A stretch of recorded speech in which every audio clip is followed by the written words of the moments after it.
서울의 하늘은 묵직한 회색 구름으로 뒤덮여 있었고 늦가을에 차가운 비가 미리내 그룹 본사의 거대한 유리 외벽을 사정없이 때리고 있었다. 대한민국 경제를 움직이는 거대 기업의 심장부인 이곳 로비는 출근하는 직원들의 발걸음 소리와 젖은 우산을 터는 소리, 그리고 끊임없이 울리는 엘리베이터 도착 알림음으로 가득 차 있었지만 서지안에게는 그 모든 소음이 마치 먼 바다에서 들려오는 파도 소리처럼 아득하게만 느껴질 뿐이었다. 그녀는 회전문을 통과하며 쓰고 있던 선글라스를 천천히 벗어 손에 쥐었는데 그 동작 하나하나에는 10년이라는 세월 동안 벼려낸 날카로운 품격과 누구도 감히 범접할 수 없는 서늘한 기운이 서려 있어 주변을 지나던 몇몇 직원들이 본능적으로 길을 비켜설 정도였다. 10년 전 낡은 운동화에 보풀이인 카디건을 입고 도둑 누명을 쓴 채 보안요원들에게 끌려나가던 22살의 비정규직 청소부 딸 서지아는 이제 그 기억 속에만 존재할 뿐 지금 이곳에 서 있는 여자는 전 세계 금융가를 공포에 떨게 만든 신화적인 투자자이자 미린의 그룹의 새로운 주인이었다. 지아는 안내 데스크로 바로 향하지 않고 로비 한 구석에 위치한 사내 카페의 구석진 자리에 자리를 잡고 앉아 씁쓸한 에스프레소 한 잔을 주문하며 직원들의 동태를 살피기 시작했다. 그녀가 오늘 이곳에 신분을 숨기고 나타난 이유는 단 하나였는데 그것은 자신이 인수한 이 거대한 제국이 내부에서부터 얼마나 썩어 문드러져 있는지를 경영진의 보고서가 아닌 자신의 두 눈으로 직접 확인하기 위함이었다. 화려한 대리석 바닥과 값비싼 미술품으로 장식된 로비는 겉보기에는 평화롭고 위엄있어 보였지만 지안의 눈에는 그 화려함 뒤에 숨겨진 계급사회의 추악한 민낯이 너무나도 선명하게 보였고 정규직 사원증을 목에 건 이들은 턱을 치켜들고 걷는 반면 색깔이 다른 임시 출입증을 단 계약직 직원들은 마치 죄인이라도 된 것처럼 어깨를 잔뜩 움츠린 채 바쁘게 움직이고 있었다. 그 모습은 10년 전 지안이 겪었던 지옥과 단 하나도 달라지지 않았으며 오히려 더욱 교묘하고 세련된 방식으로 차별이 시스템화되어 있다는 느낌을 주어 그녀의 입가에는 차가운 조소가 맺혔다.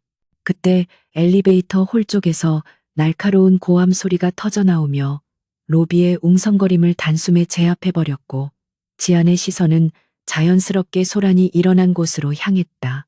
그곳에는 잘 다림질된 고급 정장을 입은 중년 남성이 바닥에 엎드려 있는 앳된 청년의 머리 위로 서류 뭉치를 흩뿌리며 삿대질을 하고 있었는데 그 남자의 얼굴은 지안의 기억 속에 뚜렷하게 각인되어 있는 인물인 강민호 부장이었다. 과거 지안이 억울하게 쫓겨날 때 거짓 증언을 하며 그녀를 나락으로 밀어넣었던 장본인이자 강자에게는 한없이 비굴하고 약자에게는 악마보다 더 잔혹하게 구는 전형적인 기회주의자였던 그가 여전히 이 회사에서 권력을 휘두르고 있다는 사실은 지안의 심장 깊은 곳에 묻어두었던 분노의 불씨를 다시금 지피기에 충분했다. 바닥에 흩어진 서류를 허겁지겁 줍고 있는 청년의 뒷모습은 너무나도 처량해 보였고 낡은 구두굽과 소매가 달아빠진 재킷은 그가 처한 경제적 상황이 얼마나 절박한지를 소리 없이 웅변하고 있었다. 강민호는 주변의 시선 따위는 아랑곳하지 않고 바닥을 기고 있는 청년을 향해 독서를 퍼부었는데 그 내용은 듣는 사람의 귀를 의심하게 만들 정도로 모욕적이고 천박하기 그지없었다. 그는 청년이 가져온 커피가 자신의 구두에 아주 조금 튀었다는 사소한 이유로 길길이 날뛰고 있었으며 가난한 것들은 매사에 굼뜨고 칠칠 맞아서 고급 문화를 이해하지 못한다는 식의 인신공격을 서슴지 않고 내뱉고 있었다. 로비를 지나던 수많은 직원들이 그 광경을 목격했지만 누구 하나 나서서 말리는 사람은 없었고 대부분은 못 본 척 고개를 돌리거나 비웃음 섞인 눈빛으로 청년을 힐끔거리며 지나갈 뿐이었는데 이것은 미린의 그룹 내에 만연한 방관과 침묵의 카르텔을 적나라하게 보여주는 장면이었다. 지아는 에스프레소 잔을 쥔 손에 힘을 주었는데 얇은 찻잔이 당장이라도 부서질 듯 위태롭게 떨렸지만 그녀는 표정을 굳힌 채 차갑게 가라앉은 눈동자로 강민호의 일거수일투족을 머릿속에 낱낱이 기록하고 있었다. 바닥에 엎드려 떨리는 손으로 서류를 줍던 청년의 이름은 이현우였고 그는 치열한 경쟁률을 뚫고 미린의 그룹에 인턴으로 입사한 지 고작 한 달밖에 되지 않은 사회 초년생이었다. 현우는 입술을 피가 나도록 깨물며 눈물샘을 자극하는 굴욕감을 필사적으로 참아내고 있었는데 지금 여기서 감정을 폭발시켜 대들거나 자리를 박차고 나간다면 병원에 누워 계신 어머니의 병원비를 감당할 길이 막막해진다는 현실이 그의 발목을 잡고 있었다. 강민호는 현우가 아무런 반항도 하지 못하고 고개를 숙이고 있자 기고만장해져서 더욱 목소리를 높였고 급기야는 자신의 구두에 묻은 커피 자국을 현우의 넥타이로 닦으라고 명령하기에 이르렀다. 그것은 단순한 갑질을 넘어 한 인간의 존엄성을 짓밟는 행위였으며 주변의 공기마저 얼어붙게 만들 정도로 잔인한 처사였지만 현우는 잠시 망설이다가 떨리는 손으로 자신의 넥타이를 풀어 강민호의 구두 앞으로 가져갔다. 그 순간 지아는 자리에서 일어났는데 그녀의 움직임은 너무나 조용하고 은밀해서 아무도 그녀가 다가오는 것을 눈치채지 못할 정도였지만 그녀가 내뿜는 압도적인 기운은 점차 주변으로 퍼져나갔다. 현우가 무릎을 꿇고 강민호의 구두에 손을 대려는 찰나 지아는 굽이 높은 하이힐 소리를 또각또각 울리며 인파를 헤치고 그들 사이로 걸어 들어갔고 그녀의 등장은 마치 연극 무대의 조명이 바뀐 것처럼 순식간에 분위기를 반전시켰다. 지아는 짐짓 놀란 표정을 지으며 들고 있던 에스프레소 잔을 놓친 척 강민호의 바지 위로 쏟아부었는데 뜨거운 커피가 고급 원단에 스며들자 강민호는 비명을 지르며 펄쩍 뛰었고 그 우스꽝스러운 모습에 팽팽했던 긴장감이 일순간 깨져버렸다. 지아는 당황하는 기색 없이 우아하게 핸드백에서 최고급 실크 손수건을 꺼내 강민호에게 건네며 지극히 사무적이고 냉정한 말투로 사과 아닌 사과를 건넸다. 강민호는 뜨거운 커피에 데인 다리를 부여잡고 얼굴이 불그락푸르락해져서 지안에게 욕설을 퍼부으려 했으나 지안이 입고 있는 옷과 액세서리가 범상치 않은 고가의 명품임을 알아보고는 본능적으로 입을 다물었다. 그는 상대의 재력을 귀신같이 감지하는 속물적인 본능을 가지고 있었기에 지안에게서 풍겨나오는 귀족적인 아우라에 압도되어 섣불리 화를 내지 못하고 엉거주춤한 자세로서 있을 수밖에 없었다. 지아는 그런 강민호를 싸늘한 눈빛으로 일별한 뒤 바닥에 멍하니 주저앉아 있는 현우에게 시선을 돌렸고 그녀의 눈빛은 방금 전까지와는 달리 설명할 수 없는 깊은 연민과 동질감으로 흔들리고 있었다. 그녀는 망설임 없이 무릎을 굽혀 현우의 눈높이를 맞추고 바닥에 흩어진 서류들을 자신의 하얀 손으로 직접 주워 모으기 시작했는데 그 모습은 지켜보던 모든 이들에게 신선한 충격을 주기에 충분했다. 현우는 눈앞에 나타난 낯선 여인이 자신의 더러워진 서류를 정리해 주는 것을 보고 당황하여 어쩔 줄 몰라하며 황급히 그녀의 손에서 서류를 빼앗으려 했지만 지아는 단호하게 고개를 저으며 끝까지 정리를 마쳤다. 그녀는 서류 뭉치를 현우의 품에 안겨주며 작은 목소리로 속삭였는데 그 목소리는 주변의 소음에 묻혀 다른 사람들에게는 들리지 않았지만 현우의 귓가에는 천둥처럼 강렬하게 밝혔다. 고개를 들어요. 당신은 죄를 지은 게 아니니까 부끄러워해야 할 사람은 당신이 아니라 저런 인간 쓰레기입니다. 그 말은 현우가 지난 한 달 동안 회사에서 겪으며 무너져 내렸던 자존감을 어루만져주는 구원의 메시지와도 같았고 그는 멍하니 지안의 얼굴을 올려다보며 눈시울을 붉혔다. 지안은 현우의 어깨를 가볍게 두드려준 뒤 자리에서 일어났고 강민호를 향해 의미심장한 미소를 지어 보이며 그 자리를 유유히 떠났다. 강민호는 멍하니 지안의 뒷모습을 바라보다가 뒤늦게 분노가 치밀어 올라 주변에 있던 부하 직원들에게 화풀이를 해대기 시작했지만 이미 상황은 종료된 뒤였고 로비에 모여있던 사람들은 수군거리며 뿔뿔이 흩어졌다. 현우는 지안이 사라진 곳을 한참 동안 바라보다가 주먹을 꽉 쥐고 자리에서 일어났는데 그의 눈빛에는 이전에는 없었던 도끼와 오기가 서려 있었다. 지안은 엘리베이터를 타지 않고 비상구 계단을 통해 2층으로 올라간 뒤 아무도 없는 복도에서 휴대전화를 꺼내 어딘가로 전화를 걸었다. 그녀의 목소리는 방금 전 현우에게 보여주었던 따뜻함은 온데간데 없이 사라지고 얼음장처럼 차갑고 단호하게 변해 있었다. 김 실장, 지금 즉시 감사팀을 가동하세요.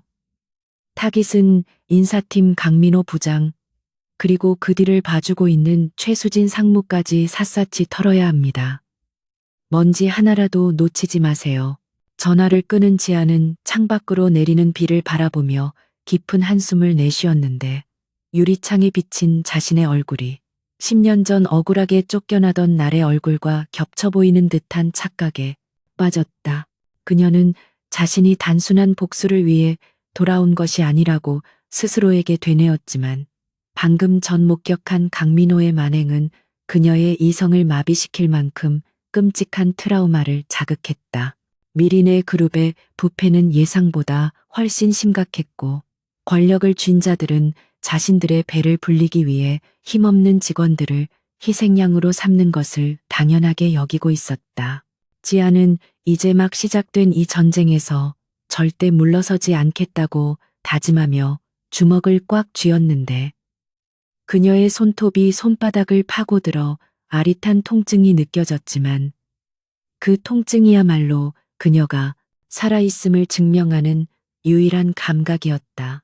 한편 사무실로 돌아온 현우는 젖은 옷과 엉망이 된 몰골로 책상 앞에 앉아 있었지만 동료들 중 누구 하나 그에게 말을 걸거나 위로를 건네는 사람은 없었다.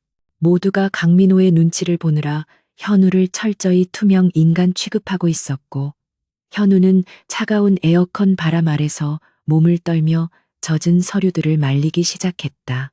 그때 사내 메신저로 익명의 메시지가 하나 도착했는데 발신자를 알 수 없는 그 메시지에는 짧지만 강렬한 문장이 적혀 있었다. 포기하지 마세요. 진실은 반드시 승리합니다. 오늘 밤 10시 회사 로비. 현우는 주변을 두리번거렸지만 누가 보냈는지 짐작조차 할 수 없었고 혹시 아까 그 여자가 보낸 것은 아닐까 하는 막연한 기대감을 품게 되었다. 하지만 그는 곧 고개를 저으며 터무니없는 상상이라고 치부해버렸는데 그 여자는 너무나 고귀해 보여서 자신 같은 인턴에게 관심을 가질 리 없다고 생각했기 때문이었다. 같은 시각 최상층 임원실에서는 미린의 그룹의 실세이자 강민호의 뒷배인 최수진 상무가 창밖을 내려다보며 샴페인 잔을 기울이고 있었다. 그녀는 최근 회사 지분 구조에 심상치 않은 변동이 있다는 보고를 받았지만 그것이 자신을 위협할 정도는 아니라고 오판하고 있었고 오히려 이번 기회에 눈엣가시 같은 반대파 임원들을 제거하고 그룹 내에서의 입지를 더욱 공고히 할 계획을 세우고 있었다. 최수진은 책상 위에 놓인 현우의 인사 기록 카드를 집어들고 비릿한 웃음을 흘렸는데 그녀는 강민호에게 지시하여 이번에 발생한 횡령 의혹을 덮어씌울 희생양으로 배경 없고 힘없는 인턴 사원을 선택한 것이었다.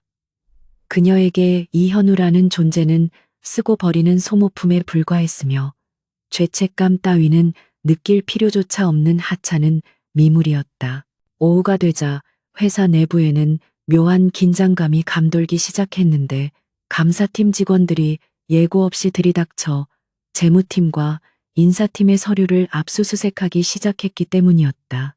직원들은 웅성거렸고 강민호는 자신의 사무실로 뛰어들어온 부하 직원에게 보고를 받고 사색이 되어 최수진 상무에게 전화를 걸었지만 그녀는 전화를 받지 않았다. 지아는 건물 맞은편에 위치한 호텔 스위트룸에서 고성능 망원경으로 그 모든 상황을 지켜보고 있었는데 그녀의 옆에는 충직한 비서이자 오른팔인 김 실장이 태블릿 PC를 들고 실시간으로 들어오는 정보를 보고하고 있었다. 회장님 예상대로 강민호가 증거인멸을 시도하고 있습니다. 서버실 CCTV를 확보해 두었으니 놈이 움직이는 즉시 덜미를 잡을 수 있을 겁니다. 지아는 망원경에서 눈을 떼지 않은 채 차가운 목소리로 명령했다. 아직은 놔두세요.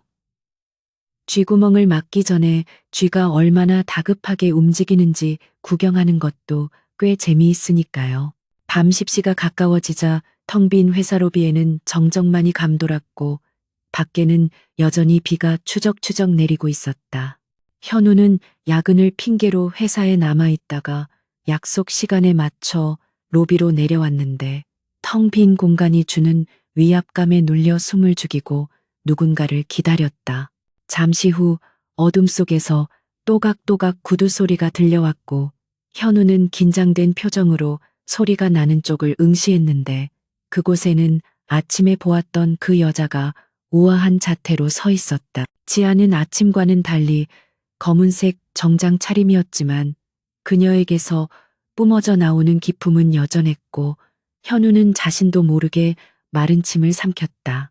지아는 현우에게 다가와 얇은 봉투 하나를 건넸는데 그 안에는 강민호와 최수진이 현우를 함정에 빠뜨리기 위해 조작한 이메일 내역과 회계장부 사본이 들어있었다. 현우는 떨리는 손으로 서류를 확인하고 경악을 금치 못하며 지안을 바라보았는데 도대체 당신은 누구시길래 이런 걸 저에게 주시는 겁니까? 하며 물었다. 지안은 희미한 미소를 지으며 현우의 눈을 똑바로 응시했는데 그녀의 눈동자 속에는 깊은 슬픔과 강한 의지가 동시에 담겨 있었다. 나는 당신의 10년 후일 수도 있고 당신이 잃어버릴 뻔한 정의일 수도 있어요. 중요한 건 이 칼자루를 쥐고 휘두를 용기가 당신에게 있느냐는 겁니다. 지안의 말은 수수께끼 같았지만 현우는 본능적으로 그녀가 자신의 편이라는 것을 깨달았고 억울함과 분노로 얼룩졌던 그의 마음에 희망이라는 이름의 불빛이 켜지기 시작했다. 지아는 현우가 결심을 굳힐 때까지 묵묵히 기다려 주었는데 그녀는 알고 있었다. 내일 아침 해가 뜨면 이 회사는 발칵 뒤집힐 것이고 그 중심에는 자신과 이현우가 서 있게 될 것이라는 사실을 지아는 현우를 남겨두고 로비를 빠져나와 대기하고 있던 검은색 세단에 올랐고 차창 너머로 보이는 미리네 그룹의 로고를 바라보며 비장한 표정을 지었다. 이제 서막이 올랐을 뿐이고 진짜 싸움은 지금부터였는데 그녀는 자신이 가진 부와 권력을 총동원하여 이 썩어빠진 성을 무너뜨리고 그 위에 새로운 질서를 세울 준비가 되어 있었다. 그녀의 기와는 단순한 금이환영이 아니라 피비린내 나는 혁명의 시작이었으며 가난하다고 무시받던 소녀가 억만장자가 되어 돌아온 대가는 상상 그 이상으로 혹독할 것이었다. 밤비는 더욱 거세졌고 도시는 잠들었지만 지안의 밤은 이제 막 시작되고 있었다. 미리네 그룹 본사 최상층에 위치한 상무 집무실은 바닥부터 천장까지 이어진 통유리 너머로 서울의 야경이 파노라마처럼 펼쳐지는 화려한 공간이었지만 그 안을 채우고 있는 공기는 숨이 막힐 듯 탁하고 비릿했다. 최수진 상무는 최고급 가죽 소파에 깊숙이 몸을 파묻은 채 손에 든 와인잔을 천천히 흔들고 있었는데 붉은 액체가 유리벽을 타고 흐르는 모습이 마치 누군가의 피처럼 보였다. 그녀의 맞은편에는 강민호 부장이 허리를 잔뜩 굽힌 채 식은땀을 흘리며 서 있었는데 그는 방금 전 보고한 횡령 자금의 구멍을 메울 방법에 대해 문책을 당하는 중이었다. 최수진은 날카로운 눈매로 강민호를 노려보며 입을 열었는데 그녀의 목소리는 낮지만 섬뜩한 살기를 품고 있어서 강민호는 오금이다. 절여 제대로 서 있기조차 힘들 지경이었다. 그녀는 회계감사 시즌이 다가오고 있으니 꼬리가 잡히기 전에 누군가 책임을 지고 사라져줄 희생양을 당장 만들어내라고 지시하며 와인잔을 테이블 위에 거칠게 내려놓았다. 강민호는 떨리는 손으로 넥타이를 고쳐매며 최수진의 눈치를 살폈는데 그의 머릿속에는 이미 적당한 희생양이 떠올라 있었고 그것은 바로 힘없고 배경 없는 인턴 사원 이현우였다. 그는 비굴한 웃음을 지으며 최수진에게 현우의 이름을 거론했는데 어차피 정규직도 아니고 잃을 것이 없는 놈이니 적당히 덮어씌우고 내치면 아무도 의심하지 않을 것이라고 속삭였다. 최수진은 그 제안이 마음에 들었는지 입가에 묘한 미소를 띠며 고개를 끄덕였고 그 미소는 마치 먹잇감을 발견한 맹수의 그것과 닮아 있어 보는 이로 하여금 소름이 끼치게 만들었다. 그들은 최고급 양탄자 위에서 한 청년의 인생을 송두리째 파괴할 음모를 꾸미고 있었지만 그들의 안중에는 타인의 고통이나 도덕적 죄책감 따위는 존재하지 않았으며 오로지 자신들의 안위와 탐욕을 채우는 것만이 중요할 뿐이었다. 이 잔혹한 계획은 밀실의 은밀한 대화로 끝나는 듯했지만 그 모든 대화는 도청 장치를 통해 서지안의 귀로 고스란히 전달되고 있었다. 지안은 자신의 비밀 사무실에서 헤드폰을 낀 채 그들의 대화를 엿듣고 있었는데 주먹을 얼마나 세게 쥐었는지 손바닥에 손톱 자국이 깊게 패어 피가 배어나올 정도였다. 그녀의 눈앞에는 10년 전의 악몽이 생생하게 되살아나고 있었는데 당시 청소부였던 어머니를 돕기 위해 회사에 나왔다가 사장실의 비품을 훔쳤다는 누명을 쓰고 경찰서로 끌려가던 그날의 기억이었다. 차가운 수갑의 감촉과 사람들의 멸시, 어린 시선, 그리고 아니라고 울부짖는 어머니를 밀치며 조롱하던 형사들의 모습이 파노라마처럼 스쳐 지나갔다. 가난하다는 이유는 모든 의심을 확신으로 바꾸는 가장 강력한 증거가 되었고 진실 따위는 권력 앞에서 아무런 힘도 쓰지 못하고 무력하게 짓밟았던 그날의 절망감이 지안의 심장을 날카로운 송곳으로 찌르는 듯했다.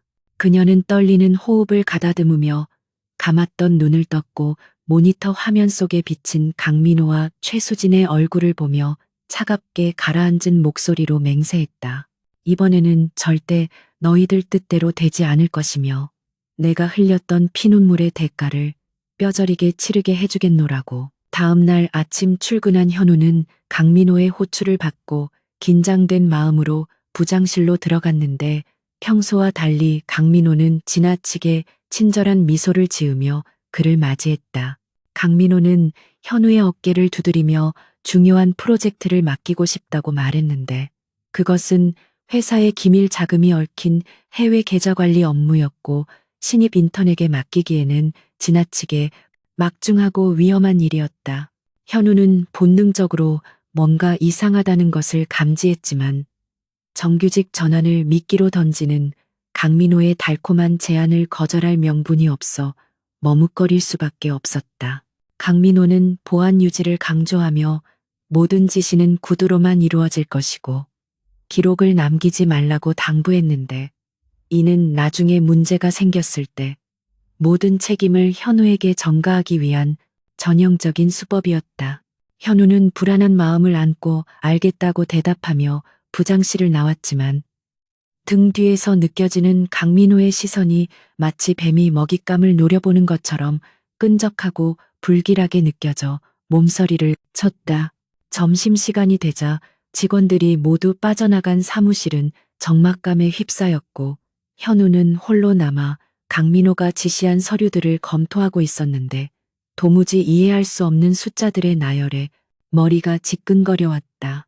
그때 누군가 그의 책상 위에 따뜻한 캔 커피 하나를 올려놓았고 깜짝 놀라 고개를 들어보니 어젯밤 로비에서 만났던 그 의문의 여인 서지안이 서 있었다. 지아는 평범한 여직원 복장을 하고 있었지만 그 눈빛만은 여전히 깊고 강렬해서 현우는 저도 모르게 자리에서 벌떡 일어났다. 그녀는 주변을 살피며 낮은 목소리로 현우에게 경고했는데 지금 보고 있는 그 서류는 함정이며 만약 지시대로 송금을 진행하는 순간 횡령범으로 몰려 감옥에 가게 될 것이라고 단호하게 말했다. 현우는 믿을 수 없다는 표정으로 지안을 바라보았지만 그녀가 내미는 태블릿 PC 속에는 강민호가 현우의 아이디를 도용해 미리 조작해 놓은 접속 기록과 자금 세탁 정황이 적나라하게 담겨 있었다. 충격에 빠진 현우는 다리에 힘이 풀려 의자에 주저앉았고 얼굴이 백지장처럼 하얗게 질려 말을 잇지 못했는데 자신이 믿고 따르려 했던 상사가 자신을 범죄자로 만들려 했다는 사실을 받아들이기 힘들었기 때문이었다. 지아는 그런 현우의 앞에 의자를 끌어당겨 앉으며 그의 차가운 손을 잡아주었는데 그녀의 손은 따뜻하고 단단해서 현우의 요동치는 마음을 조금이나마 진정시켜 주었다. 그녀는 현우의 눈을 똑바로 바라보며 말했는데 지금 무너져서는 안 되며 억울하다고 울어봤자 세상은 들어주지 않으니 살아남으려면 그들보다 더 영리해져야 한다고 조언했다. 지아는 자신의 가방에서 작은 소형 녹음기와 특수 제작된 USB를 꺼내 현우에게 건네주었는데 이것이 당신을 지켜줄 방패이자 그들의 목을 겨눌 창이 될 것이라고 설명했다.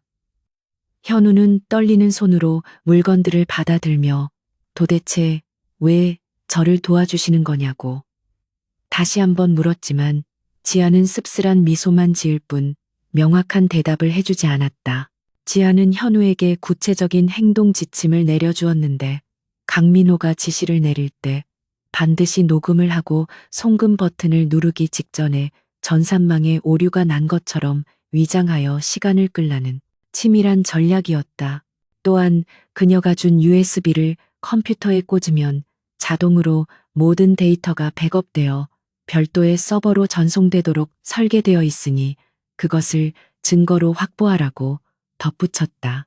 현우는 지안의 설명을 들으며 그녀가 단순한 조력자가 아니라 이 회사의 시스템을 꿰뚫고 있는 전문가라는 것을 깨달았고 그녀에 대한 경외심과 신뢰가 동시에 싹트기 시작했다. 지아는 자리에서 일어나며 마지막으로 당부했는데 두려움은 당연한 감정이지만 그 두려움에 잠식당하면 괴물들에게 잡아먹히게 되니 용기를 내라고 격려했다. 그녀가 사무실을 빠져나가는 뒷모습을 보며 현우는 주먹을 꽉 쥐었고 더 이상 당하고만 있지 않겠다는 결의를 다지며 녹음기를 주머니 깊숙이 숨겼다.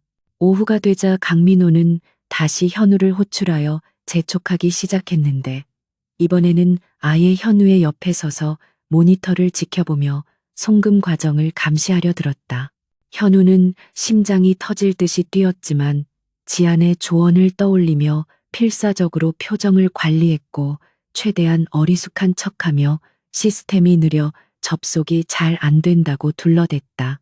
강민호는 짜증을 내며 현우를 밀쳐내고 직접 키보드를 두드리려 했지만 그 순간 현우는 기지를 발휘하여 커피를 쏟는 척하며 강민호의 주의를 분산시켰다. 강민호가 당황하여 소리를 지르는 틈을 타 현우는 주머니 속에 녹음기를 켠 채 유도 질문을 던졌는데 부장님, 이 계좌로 보내는 돈이 정말 업무상 필요한 자금이 맞는 건지 확인해 달라고 물었다. 강민호는 흥분한 나머지 제 입으로 그것은 비자금 세탁용이니 잔말 말고 시키는 대로 하라고 소리쳤고 그 결정적인 한마디는 고스란히 녹음기에 담겼다. 현우는 떨리는 손으로 엔터키를 누르는 신용을 하며 지안이 알려준 가짜 오류 코드를 실행시켰고 화면에는 붉은색 경고창이 뜨며 시스템 오류가 발생했다는 메시지가 나타났다. 강민호는 욕설을 내뱉으며 전산팀에 전화하라고 길길이 날뛰었지만 현우는 이미 데이터 백업이 완료되었다는 작은 알림창을 확인하고 속으로 안도의 한숨을 내쉬었다. 강민호는 일이 꼬이자 현우의 머리통을 손가락으로 툭툭 치며 무능한 놈이라고 모욕을 주었지만 현우는 더 이상 예전의 무력한 인턴이 아니었다. 그는 고개를 숙인 채 죄송하다고 말했지만 그의 눈빛은 바닥이 아닌 강민호의 구두 끝을 날카롭게 응시하고 있었고 마음속으로는 이 치욕을 반드시 갚아주겠다는 다짐을 새기고 있었다. 강민호는 씩씩거리며 자신의 방으로 돌아갔고 현우는 그제야 긴장이 풀려 식은땀에 젖은 등을 의자에 기대며 거친 숨을 몰아쉬었다. 지아는 자신의 사무실에서 보안 카메라를 통해 그 모든 과정을 지켜보고 있었는데 현우가 위기를 넘기는 모습을 보자 입가에 옅은 미소가 번졌다. 그녀는 현우가 생각보다 훨씬 강단 있는 청년이라는 것을 확인했고 이제 그를 자신의 계획에 본격적으로 끌어들일 준비가 되었다고 판단했다. 하지만 최수진과 강민호는 그리 호락호락한 상대가 아니었기에 한 번의 실패로 물러서지 않을 것이며 더 악랄하고 교묘한 방법으로 반격을 준비할 것이 분명했다. 지아는 책상 위에 놓인 낡은 가족 사진을 어루만지며 중얼거렸는데 이제 곧 폭풍이 몰아칠 것이고 그 폭풍 속에서 살아남는 자만이 이 거대한 제국의 주인이 될 자격을 얻게 될 것이라고 되뇌었다. 그녀는 다음 단계의 작전을 지시하기 위해 김 실장을 호출했고 사무실의 조명은 그녀의 결연한 표정을 비추며 서서히 어두워졌다. 그날 밤 퇴근길에 현우는 회사 앞 버스 정류장에서 지안을 다시 마주쳤는데 비는 그쳤지만 밤 공기는 여전히 차가웠다. 지안은 현우에게 다가와 고생했다고 말하며 따뜻한 캔 음료를 건넸는데 현우는 그 음료를 받아들며 처음으로 지안의 얼굴을 정면으로 마주 보았다. 가로등 불빛 아래 비친 그녀의 얼굴은 지쳐 보였지만 동시에 설명할 수 없는 기쁨과 슬픔이 공존하고 있어서 현우는 가슴 한구석이 아릿해지는 것을 느꼈다. 현우는 용기를 내어 그녀의 이름을 물었지만 지아는 그저 때가 되면 알게 될 것이라고 말하며 자신의 정체를 밝히기를 거부했다. 하지만 현우는 그녀가 누구이든 상관없다고 생각했는데 그녀는 지옥 같은 이곳에서 유일하게 자신에게 손을 내밀어준 구원자였기 때문이었다. 두 사람은 아무 말 없이 나란히 서서 밤거리를 달리는 자동차들의 불빛을 바라보았고 그 침묵 속에서 두 사람 사이에는 말로 표현할 수 없는 깊은 유대감이 형성되고 있었다. 감사팀 조사실의 공기는 얼음장처럼 차갑게 내려앉아 있었고 창문 하나 없는 밀실의 형광등 불빛은 취조를 당하는 이현우의 창백한 얼굴을 적나라하게 비추고 있었다. 현우의 앞에는 감사팀장과 강민호 부장이 팔짱을 낀 채 위압적인 자세로 앉아 있었는데 책상 위에는 현우의 가방에서 나왔다는 정체불명의 USB가 증거물로 놓여 있었다. 감사팀장은 현우가 경쟁사의 핵심 기술 데이터를 팔아넘기려 했다는 터무니없는 혐의를 씌우며 자백을 강요하고 있었고 강민호는 옆에서 짐짓 안타까운 표정을 지으며 자신이 그토록 믿었던 부하 직원이 배신을 때릴 줄은 몰랐다며 비열한 연기를 펼치고 있었다. 현우는 억울함에 목이 메어 아니라고 소리치고 싶었지만 이미 짜인 각본대로 돌아가는 상황 속에서 자신의 항변은 공허한 메아리처럼 흩어질 뿐이라는 것을 뼈저리게 느끼고 있었다. 그들은 교묘하게 조작된 로그 기록과 현우의 사물함에서 발견된 거액의 현금 봉투 사진을 들이밀며 그를 파렴치한 산업 스파이로 몰아가고 있었는데 이는 현우가 강민호의 비자금, 세탁 지시를 거부하고 데이터를 백업해둔 것에 대한 명백한 보복 조치이자 입막음 공작이었다. 소문은 삽시간에 회사 전체로 퍼져나갔는데 사내 익명 게시판에는 인턴이 빚을 갚기 위해 회사의 기밀을 팔아넘기려다 덜미를 잡혔다는 악의적인 게시물들이 도배되기 시작했다. 직원들은 복도에서 현우를 마주칠 때마다 벌레라도 보는 듯한 눈빛으로 피하거나 수군거렸고 점심시간 구내식당에서는 누구도 그의 옆자리에 앉으려 하지 않아 그는 넓은 식당 한가운데서 홀로 밥을 먹어야만 했다. 어제까지만 해도 친절하게 대해주던 선배들조차 차갑게 등을 돌리는 모습을 보며 현우는 거대한 조직 안에서 개인이 얼마나 무력한 존재인지, 그리고 진실이 거짓에 의해 얼마나 쉽게 가려질 수 있는지를 뼈저리게 실감했다. 그는 밥알이 모래알처럼 느껴져 숟가락을 내려놓을 수밖에 없었고 터져 나오려는 울음을 삼키며 식판을 반납구에 밀어 넣었는데 그 뒷모습은 마치 세상 모든 짐을 짊어진 죄수처럼 위태롭고 쓸쓸해 보였다. 하지만 현우는 주머니 속에 들어있는 녹음기를 만지작거려며 지안이 해주었던 말을 떠올렸고 아직 경기가 끝나지 않았다는 사실을 상기하며 무너져 내리는 마음을 다잡으려 애썼다. 한편 서지아는 자신의 비밀 집무실인 미라클 인베스트먼트 한국지사의 펜트하우스에서 미리네 그룹의 내부 전산망을 해킹하여 실시간으로 상황을 주시하고 있었다. 그녀의 눈앞에 펼쳐진 대형 모니터에는 강민호와 최수진 상무가 주고받은 은밀한 메신저 대화 내용과 그들이 빼돌린 자금의 흐름이 복잡한 그래프로 표시되어 있었는데 그 규모는 상상을 초월하는 수준이었다. 지아는 그들이 현우를 희생양으로 삼아 시선을 돌린 뒤 그 틈을 타 더 큰 한탕을 계획하고 있다는 사실을 간파했고 이들의 끝없는 탐욕이야말로 그들을 파멸로 이끌 가장 확실한 무기가 될 것임을 확신했다.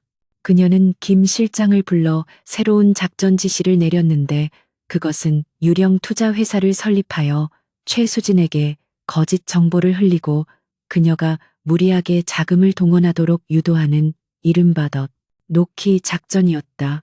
지안의 눈빛은 먹잇감을 노리는 사냥꾼처럼 매서웠고 그녀의 손끝에서 시작된 금융 설계는 거미줄처럼 촘촘하게 짜여 최수진과 강민호의 숨통을 서서히 조여가기 시작했다.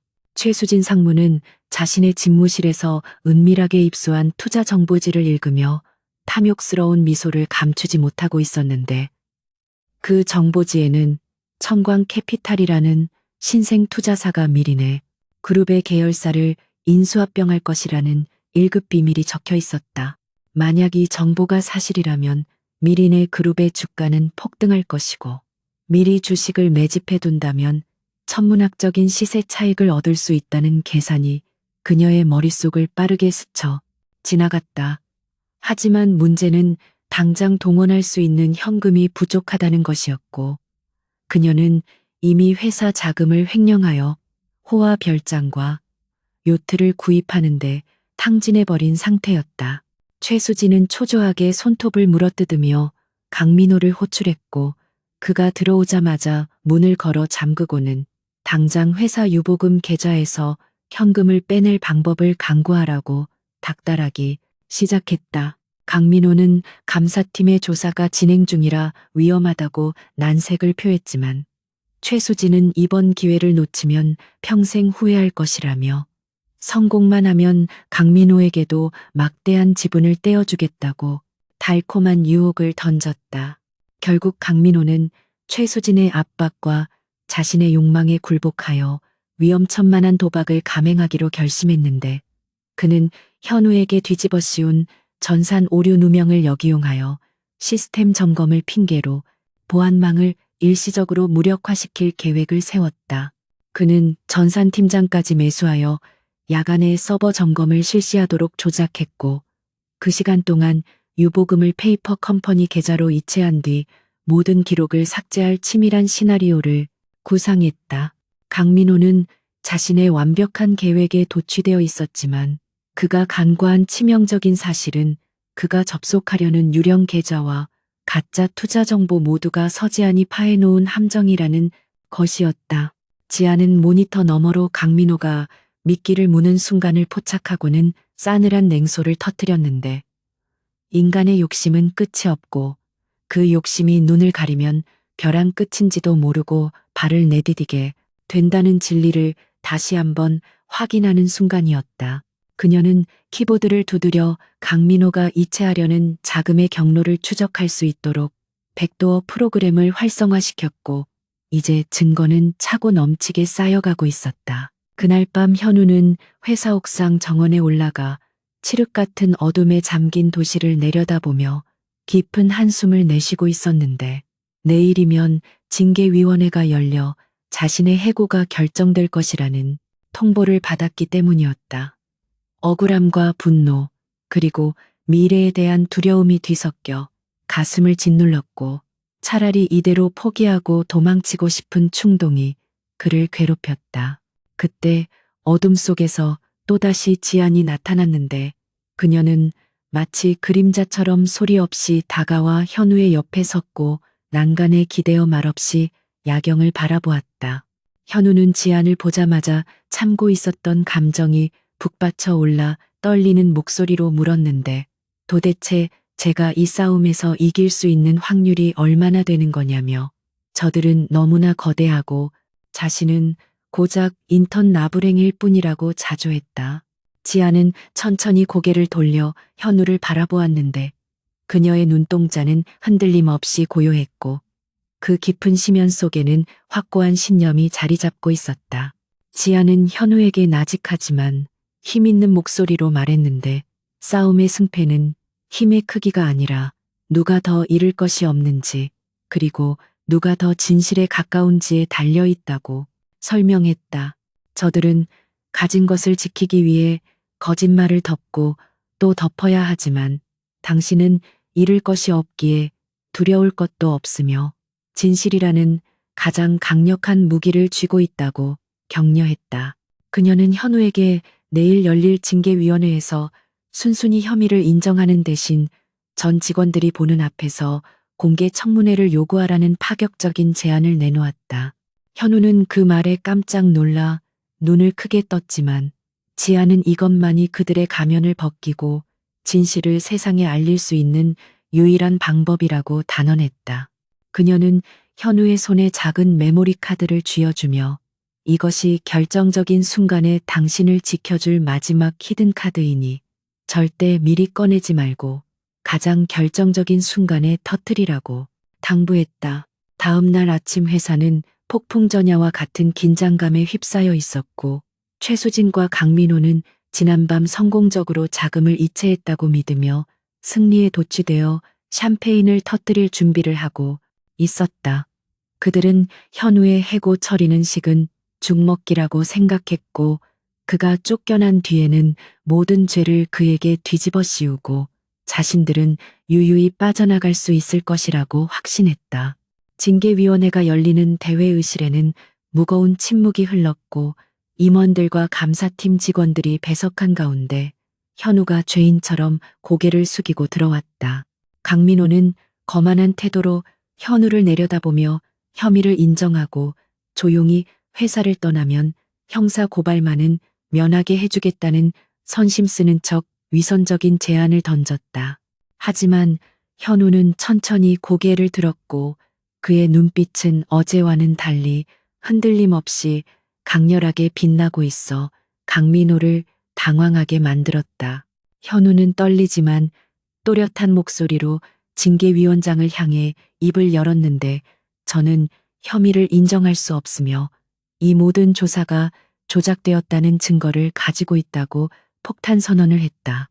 회의실은 순식간에 웅성거림으로 가득 찼고 강민호는 얼굴을 붉히며 어디서 감히 거짓말을 하느냐고 책상을 치며 소리쳤다. 하지만 현우는 물러서지 않고 말을 이어갔는데 저에게 죄가 있다면 힘이 없어서 상사의 부당한 지시를 거절하지 못한 죄뿐이며 이 억울함을 풀기 위해 전 직원들이 지켜보는 강당에서 공개 청문회를 열어줄 것을 정식으로 요청한다고 소리 높여 외쳤다. 이는 미린의 그룹 역사상 전례가 없는 일이었기에 임원들은 당황하여 서로의 얼굴만 쳐다보았고 최수진은 미간을 찌푸리며 불쾌한 기색을 감추지 않았다. 그녀는 이 당돌한 인턴이 무슨 꿍꿍이를 가지고 있는지 의심스러웠지만 한편으로는 공개적인 자리에서 그를 철저히 짓밟아 본보기로 삼는 것도 나쁘지 않겠다는 오만한 계산을 하고 있었다. 최수진은 징계위원장의 귓가에 무언가 속삭였고 위원장은 잠시 고민하는 듯하더니 현우의 제안을 수락하겠다는 의외의 결정을 내렸다. 단 조건이 있었는데 만약 청문회에서 현우의 혐의가 입증될 경우 민형사상 모든 책임을 지는 것은 물론이고 회사가 입은 이미지 타격에 대한 막대한 배상금까지 물어야 한다는 독소 조항이 붙었다. 현우는 잠시 망설였지만 주머니 속에 메모리 카드를 꽉 쥐며 그 조건을 받아들이겠다고 대답했고 회의실 안의 모든 사람들은 그가 미쳤다고 생각하거나 혹은 무모한 객기를 부린다고 비웃었다. 하지만 현우의 결단은 단순한 객기가 아니라 지안이 설계한 거대한 반격의 서막이었으며 그는 이제 되돌아올 수 없는 강을 건넌 셈이었다.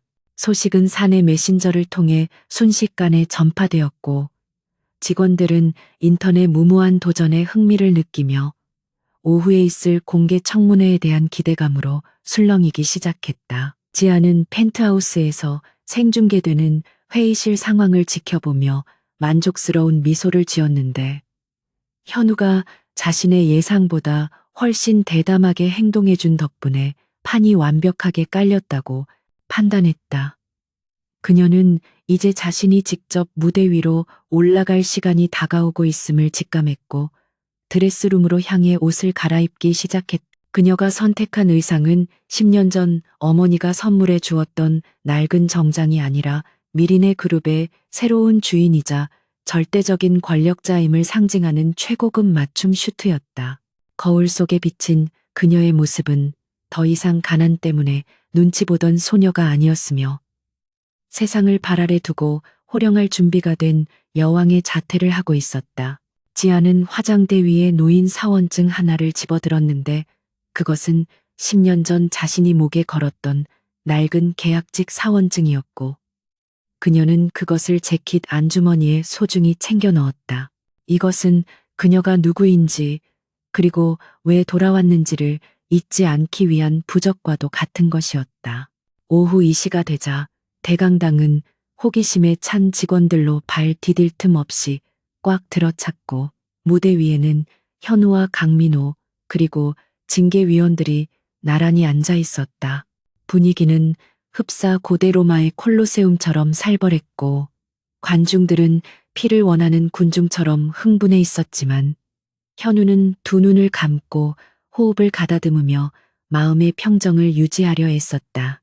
강민호는 여유만만한 표정으로 다리를 꼬고 앉아 현우를 비웃고 있었는데 그는 자신이 준비한 조작된 증거들이 완벽하다고 믿어 의심치 않았기에 이 자리가 자신의 승리, 퍼레이드가 될 것이라고 착각하고 있었다.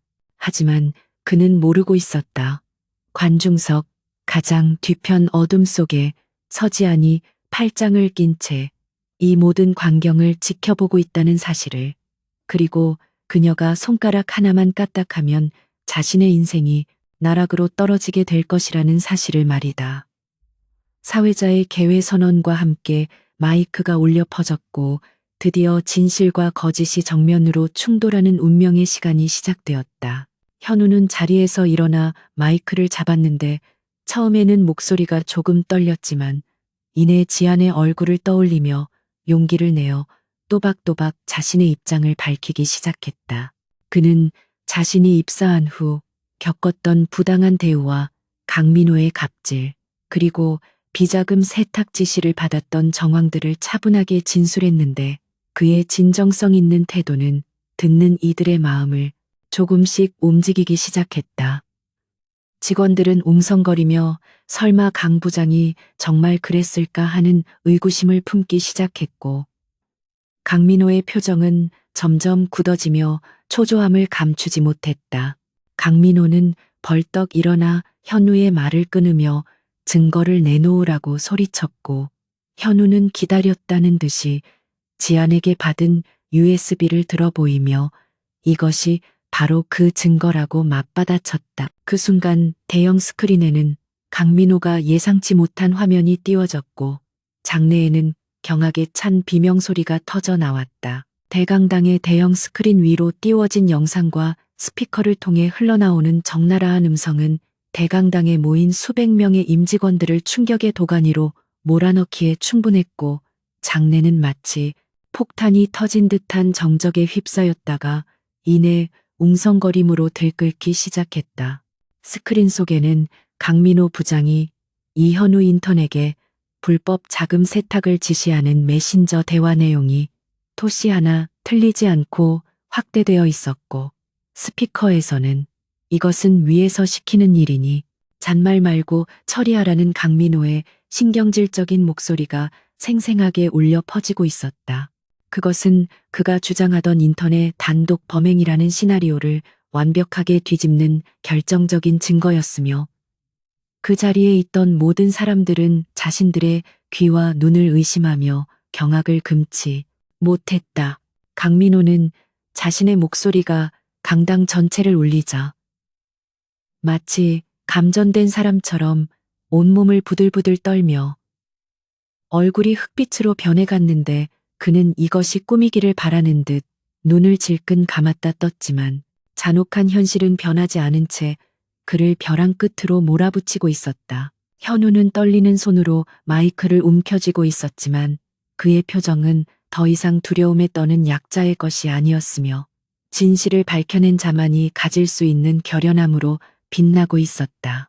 그는 당황하여 어쩔 줄 몰라 하는 징계위원들을 향해 이래도 제가 거짓말을 하고 있다고 생각하시냐고 되물었는데, 그의 목소리는 스피커를 타고 강당 구석구석까지 명확하게 전달되어 듣는 이들의 가슴을 찔렀다. 객석에 앉아있던 직원들은 그동안 강민호의 폭언과 갑질에 시달려왔던 기억을 떠올리며 현우에게 동조하기 시작했고, 여기저기서 강 부장이 그럴 줄 알았다거나 정말 쓰레기라는 비난의 목소리가 터져나오기 시작했다. 분위기가 급격하게 반전되자 강민호는 이성을 잃고 자리에서 벌떡 일어나 고래고래 소리를 지르기 시작했는데, 그는 저것은 조작된 음성이고 요즘 유행하는 딥페이크 기술을 이용한 사기극이라며 끝까지 발뺌을 하려 들었다. 하지만 그의 목소리는 이미 신뢰를 잃어 공허한 발악으로 들릴 뿐이었고, 오히려 그의 당황한 모습이 그의 죄를 더욱 명확하게 증명해주는 꼴이 되었다. 궁지에 몰린 쥐가 고양이를 문다는 말처럼 강민호는 더 이상 빠져나갈 구멍이 없다는 것을 직감하자 극도로 포악해져서 이성을 완전히 상실해버렸다. 그는 단상 위로 뛰어올라 현우의 멱살을 잡으려 달려들었는데, 그 모습은 대기업의 부장이라고는 믿기 힘들 정도로 추악하고 폭력적이었다. 징계위원들과 보안 요원들이 너무 놀라 미처 말릴 새도 없이 강민호의 주먹이 현우의 얼굴을 향해 날아들었고, 현우는 본능적으로 몸을 움츠리며 충격에 대비했다. 바로 그 절체절명의 순간 강당의 육중한 뒷문이 쾅하는 소리와 함께 열리며 날카롭고 위험 있는 여성의 목소리가 장내를 쩌렁쩌렁하게 울렸다. 당장 그 더러운 손 치우지 못해 강민호.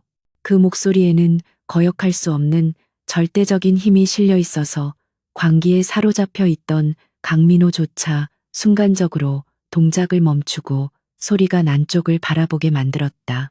모든 사람들의 시선이 일제히 입구 쪽으로 쏠렸고, 그곳에는 서지안이 서늘한 표정으로 서 있었는데, 그녀의 등 뒤로는 로비의 조명이 후광처럼 비치고 있어 마치 심판을 하러 내려온 여신과도 같은 아우라를 뿜어내고 있었다. 지아는 꼿꼿한 자세로 또벅또벅 걸어 들어왔는데, 그녀의 발걸음 소리는 숨막히는 침묵 속에서 규칙적인 리듬을 만들어내며 사람들의 심장을 조여왔다. 그녀는 더 이상 낡은 정장을 입은 평범한 직원이 아니었고, 최고급 이탈리아 원단으로 제작된 블랙슈트를 완벽하게 소화해낸 채 압도적인 카리스마를 발산하고 있었다. 직원들은 그녀가 누구인지 수군거렸지만 아무도 그녀의 정체를 정확히 알지 못했고, 그저 그녀가 풍기는 범접할 수 없는 기운에 눌려 저도 모르게 길을 터주었다. 지아는 마치 모세가 홍해를 가르듯 인파를 헤치고 단상 앞으로 걸어 나갔고 그녀의 눈동자는 오로지 강민호 하나만을 조준하고 있었다. 강민호는 엉거주춤한 자세로 현우의 멱살을 잡으려던 손을 허공에 멈춘 채 지안을 노려보며 넌 또 뭐야 어디서 굴러먹던 게 감히 신성한 청문회장에 난입하느냐고 소리쳤다. 하지만 그의 목소리는 미세하게 떨리고 있었는데 이는 본능적으로 눈앞의 여자가 자신이 감당할 수 있는 상대가 아니라는 것을 감지했기 때문이었다. 지아는 강민호의 질문 따위는 가볍게 무시하고 단상 위로 올라가 현우의 앞을 막아서며 그를 자신의 등 뒤로 보호했다. 그녀는 강민호를 향해 차갑게 비소하며 물었는데 폭력이 당신의 유일한 변론인가요? 그렇다면 당신은 이미 패배자임을 스스로 인정한 꼴이군요라고 일갈했다. 그 말은 강민호의 자존심을 정통으로 건드리는 치명적인 한방이었고 강당 안의 직원들은 숨소리조차 내지 못한 채 이 숨막히는 대치 상황을 지켜보고 있었다. 2층 귀빈석 유리창 너머로 이 모든 상황을 지켜보고 있던 최수진 상무는 미간을 찌푸리며 들고 있던 펜을 부러뜨릴 듯 꽉 쥐었는데 그녀는 지안의 얼굴을 보는 순간 기시감을 느꼈기 때문이었다. 10년 전 자신이 짓밟고 쫓아냈던 그 청소부의 딸과 닮았다는 생각이 스쳤지만 설마 그 천한 것이 저토록 고상하고 위압적인 모습으로 돌아왔을 리는 없다고 애써 부정했다. 그러나 지안이 내뱉는 말 한마디 한마디와 행동 거지는 철저하게 계산된 것이었고 그녀의 등장은 단순한 우연이 아니라 치밀하게 계획된 시나리오의 일부라는 불길한 예감이 최수진의 등골을 서늘하게 만들었다. 최수진은 즉시 비서에게 연락하여 당장 청문회를 중단시키고 방송 송출을 끊으라고 소리쳤지만 이미 상황은 그녀의 통제 범위를 벗어나 걷잡을 수 없이 흘러가고 있었다. 다시 단상 위에서는 강민호가 지안의 도발에 넘어가 얼굴을 붉히며 삿대질을 해대고 있었는데 그는 주제 파악도 못하고 남의 회사 일에 끼어드는 외부인은 당장 경비원을 불러 끌어내겠다고 위협했다. 하지만 지안은 눈 하나 깜짝하지 않고 주머니에서 태블릿 PC를 꺼내들며 그와 시선을 맞추었는데 내가 외부인인지 아니면 당신의 목줄을 쥐고 있는 심판자인지는 두고 보면 알게 될 것이라고 응수했다. 그녀는 태블릿 화면을 강민호의 눈앞에 들이밀었는데 그곳에는 강민호가 최수진의 사주를 받아 빼돌린 비자금이 흘러들어간 페이퍼 컴퍼니의 계좌 내역이 낱낱이 기록되어 있었다. 강민호는 자신의 가장 은밀한 치부가 눈앞에 드러나자 턱이 빠질 듯 입을 벌리고 얼어붙었는데 도대체 이 여자가 어떻게 이토록 깊숙한 비밀까지 알고 있는지 도무지 이해할 수가 없었다. 공포는 순식간에 분노를 잠식했고 그의 다리는 후들거려서 있기조차 힘겨워 보였다. 지아는 강민호가 전의를 상실한 틈을 타 마이크를 잡고 청중들을 향해 돌아섰는데 그녀는 침착하고 호소력 짙은 목소리로 연설을 시작했다. 미리네 그룹의 임직원 여러분, 여러분이 땀 흘려 일궈온 이 회사가 부패한 몇몇 임원들의 사리사욕을 채우는 도구로 전락하는 것을 언제까지 지켜만 보실 겁니까? 힘없는 인턴, 사원에게 죄를 뒤집어 씌우고 진실을 은폐하려는 저들의 만행을 묵인한다면 다음 차례는 바로 여러분 자신이 될 것입니다. 그녀의 말은 직원들의 잠들어 있던 정의감과 분노를 깨우는 기폭제가 되었고 여기저기서 옳소 맞습니다 하며 동조하는 함성이 터져나오기 시작했다.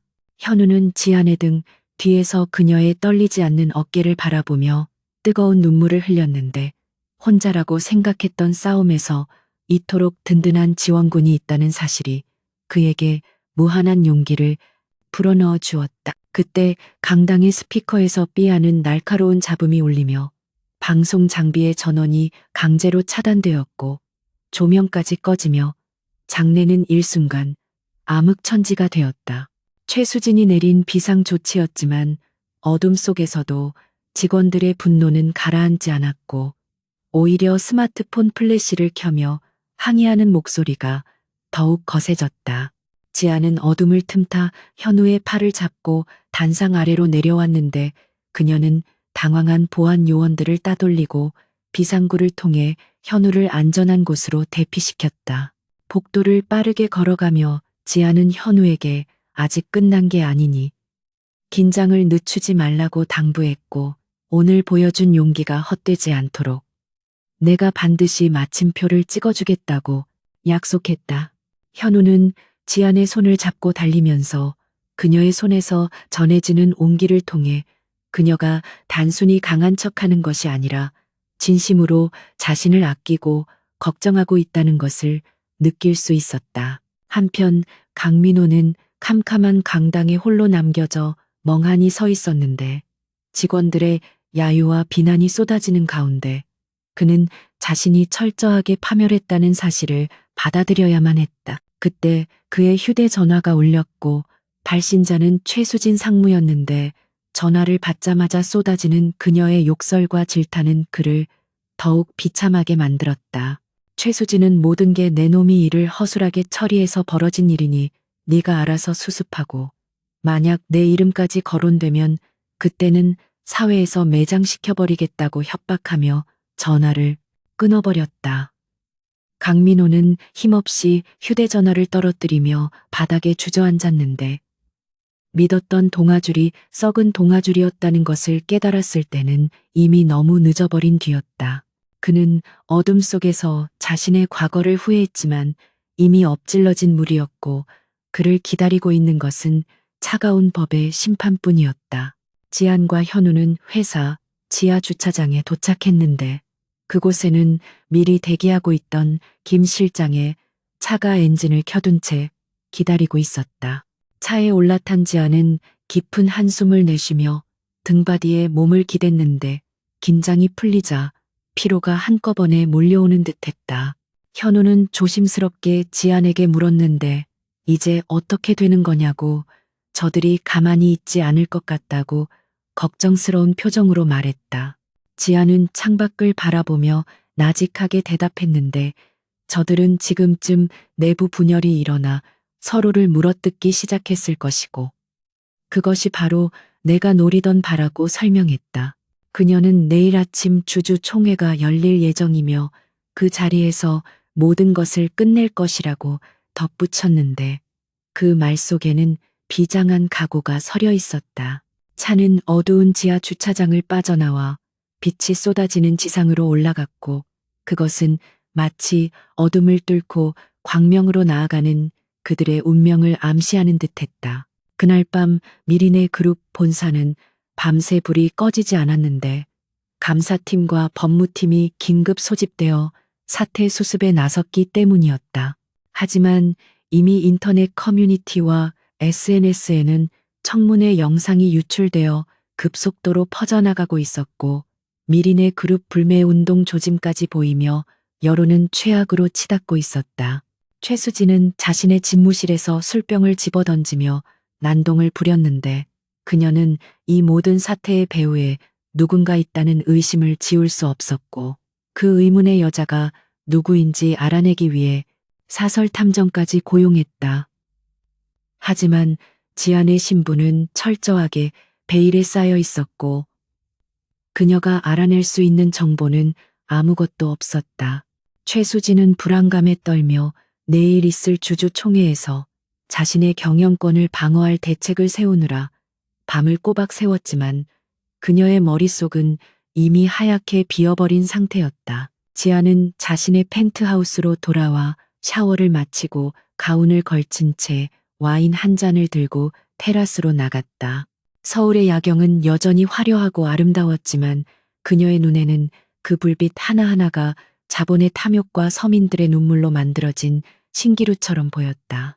그녀는 내일이면 자신이 10년 동안 준비해 온 복수의 대단원이 막을 내린다는 사실에 가슴이 벅차오르는 것을 느꼈다. 하지만 그녀가 원하는 것은 단순한 복수가 아니라 잘못된 것을 바로잡고 억울한 사람이 없는 세상을 만드는 것이었기에 그녀의 어깨는 무거웠다. 지아는 밤하늘을 올려다보며 돌아가신 어머니에게 기도를 올렸는데 엄마 내일 지켜봐줘.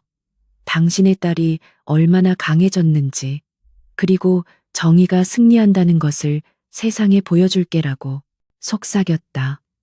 바람이 불어와 그녀의 머리카락을 흩날렸고 그녀는 잔을 들어 건배를 제의하듯 터공을 향해 들어 올렸다. 다음 날 아침 미린의 그룹 본사 앞에는 수많은 취재진과 시위대가 몰려들어 인산인해를 이루었고 경찰 병력이 배치되어 출입을 통제하는 등 긴장감이 최고조에 달해 있었다.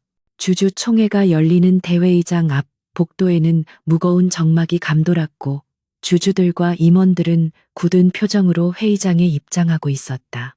최수진은 짙은 선글라스를 쓴 채 경호원들의 호의를 받으며 나타났는데 그녀의 얼굴은 화장으로 가렸지만 초췌함이 역력했다. 그녀는 회의장 입구에서 잠시 멈춰서서 주변을 둘러보았는데 어제 그 여자가 나타날까봐 두려우면서도 한편으로는 정체를 밝혀내고 짓밟아주겠다는 오기가 발동했다. 하지만 회의가 시작될 때까지 지안의 모습은 보이지 않았고 최수진은 안도의 한숨을 내쉬며 의장석에 앉았다. 그러나 그녀는 알지 못했다. 폭풍은 가장 고요할 때 찾아온다는 사실을, 그리고 진짜 주인공은 항상 마지막에 등장한다는 불변의 법칙을 말이다. 회의가 시작되고 최수진이 개회를 선언하려는 순간 회의장에 거대한 문이 열리며 김 실장이 먼저 들어와 큰 소리로 외쳤다.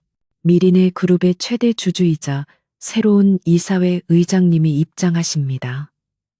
모두 자리에서 일어나 예를 갖추십시오.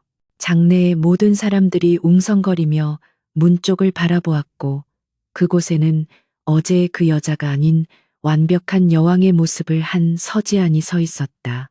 그녀의 등장은 그 자체만으로도 압도적인 위압감을 주어 회의장의 공기를 바꿔버렸고 최수진은 자기도 모르게 자리에서 벌떡 일어났다. 지아는 천천히 걸어 들어오며 좌우를 둘러보았는데 그녀의 눈빛과 마주친 임원들은 모두 고개를 숙이거나 시선을 피했다. 마침내 지안이 단상 앞에 도착했을 때 그녀는 최수진을 정면으로 응시하며 입가에 차가운 미소를 띄었는데 그것은 사형 선고를 내리는 재판관의 미소와도 같았다. 이제 모든 준비는 끝났고 심판의 시간만이 남아 있었다. 회의장 내부는 마치 시간이 멈춘 듯한 정막에 휩싸였고 수백 개의 눈동자가 단상 위에 선 서지안에게 고정되어 움직일 줄을 몰랐는데 그녀가 뿜어내는 압도적인 기운은 공기의 흐름조차 바꿔놓은 듯했다. 최수진 상무는 자신의 자리를 위협하는 이 불청객의 등장에 온몸을 사시나무처럼 떨면서도 마지막 남은 자존심을 쥐어짜내어 비명에 가까운 목소리로 소리쳤다. 당신이 뭔데 감히 신성한 주주 총회장을 난장판으로 만드는 거야. 당장 보안 요원을 불러서 끌어내기 전에 제 발로 나가. 하지만 그녀의 외침은 벼랑 끝에 몰린 짐승의 단말마처럼 처절하고 공허하게 울려 퍼질 뿐이었고 이미 회의장의 주도권은 완벽하게 지안에게 넘어가 있는 상태였다. 지안은 최수진의 발악을 가소롭다는 듯이 바라보며 천천히 단상 중앙으로 걸어 나갔는데 그녀의 발걸음마다 울리는 또각거리는 구두 소리는 마치 최수진의 심장을 짓밟는 카운트다운처럼 들려왔다. 지아는 마이크 앞에 서서 좌중을 둘러본 뒤 시선을 최수진에게 고정하며 차갑고도 명료한 목소리로 입을 열었는데 그녀의 첫 마디는 장내를 충격의 도가니로 몰아넣기에 충분했다. 아직도 제가 누구인지 모르시겠습니까? 최수진 상무님 10년 전 당신이 냄새난다며 발길질하고 도둑 누명을 씌워 내쫓았던 청소부의 딸 서지안이 바로 접니다. 그 말은 마치 폭탄처럼 회의장 한복판에 떨어져 사람들의 머릿속을 하얗게 만들어버렸고 최수진은 숨이 턱 막히는 듯한 표정으로 뒷걸음질 쳤다. 그녀의 기억 속 깊은 곳에 묻어두었던 가난하고 힘없어 벌레처럼 여겼던 그 소녀의 얼굴이 지금 눈앞에 서 있는 우아하고 강력한 억만장자의 얼굴과 겹쳐지면서 최수진은 현실을 부정하고 싶은 극심한 현기증을 느꼈다. 주주들은 웅성거리며 서로의 얼굴을 쳐다보았는데 전설적인 투자자가 과거 이 회사의 비정규직 자녀였다는 사실은 그야말로 드라마보다 더 극적인 반전이었기 때문이었다. 지아는 당황한 기색이 역력한 최수진에게 틈을 주지 않고 김 실장에게 신호를 보냈고 곧이어 대형 스크린에는 미리네 그룹의 지분 구조도가 띄워졌다. 붉은색으로 표시된 그래프는 미라클 인베스트먼트가 지난 6개월 동안 꾸준히 매집해온 미리네 그룹의 주식 현황을 보여주고 있었는데 그 수치는 과반을 훌쩍 넘기는 절대적인 지분율을 나타내고 있었다. 지아는 레이저 포인터로 그래프의 정점을 가리키며 선언했는데 오늘부로 미리네 그룹의 최대 주주는 미라클 인베스트먼트이며 제가 바로 그 미라클의 대표이자 이 회사의 새로운 주인입니다라고 말했다.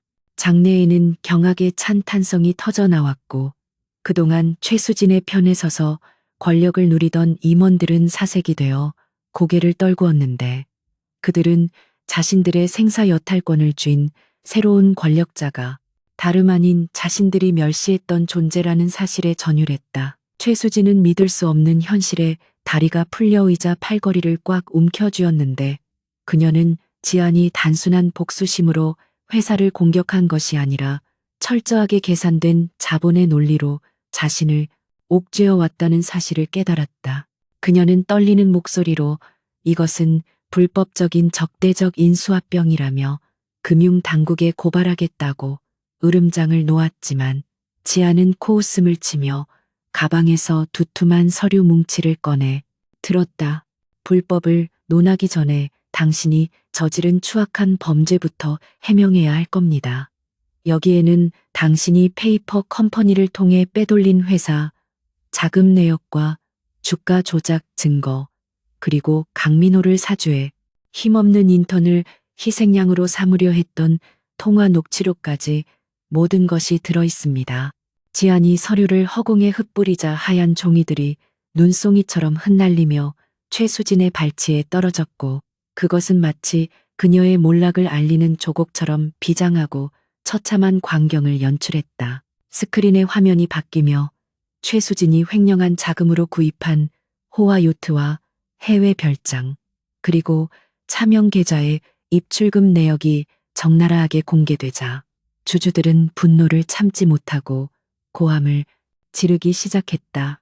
회사의 영업이익이 감소하고 주가가 곤두박질 치는 동안 경영진은 자신들의 뱃속을 채우기에 급급했다는 사실이 명백한 증거로 드러나자 그동안 쌓였던 불신과 불만이 한꺼번에 폭발한 것이었다.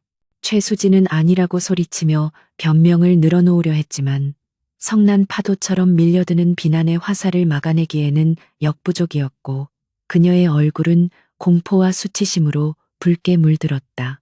지아는 팔짱을 낀 채 그 아수라장을 냉정하게 지켜보며 말했는데 주주 여러분, 이것이 바로 미리네 그룹의 현주소이며 썩은 환부를 도려내지 않고서는 이 회사의 미래는 없습니다. 이제 여러분의 현명한 판단을 기다리겠습니다. 궁지에 몰린 최수진은 마지막 발악으로 보안실장을 목 놓아 불렀는데 당장 저 미친 여자와 공모자들을 끌어내고 회의장을 봉쇄하라고 악을 썼다.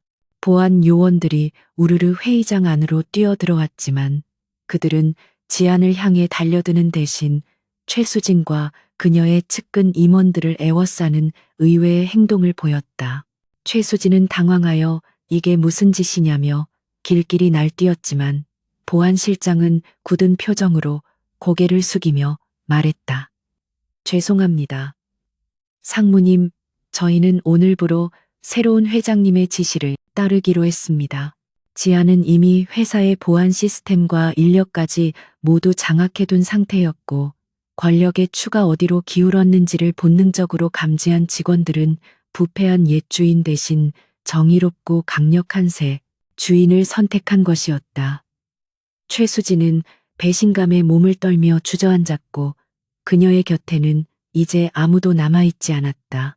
지아는 단상에서 내려와 주저앉은 최수진의 앞으로 다가갔는데 그녀의 높은 굽이 최수진의 시선 앞에 멈추자 최수진은 천천히 고개를 들어 지안을 올려다보았다.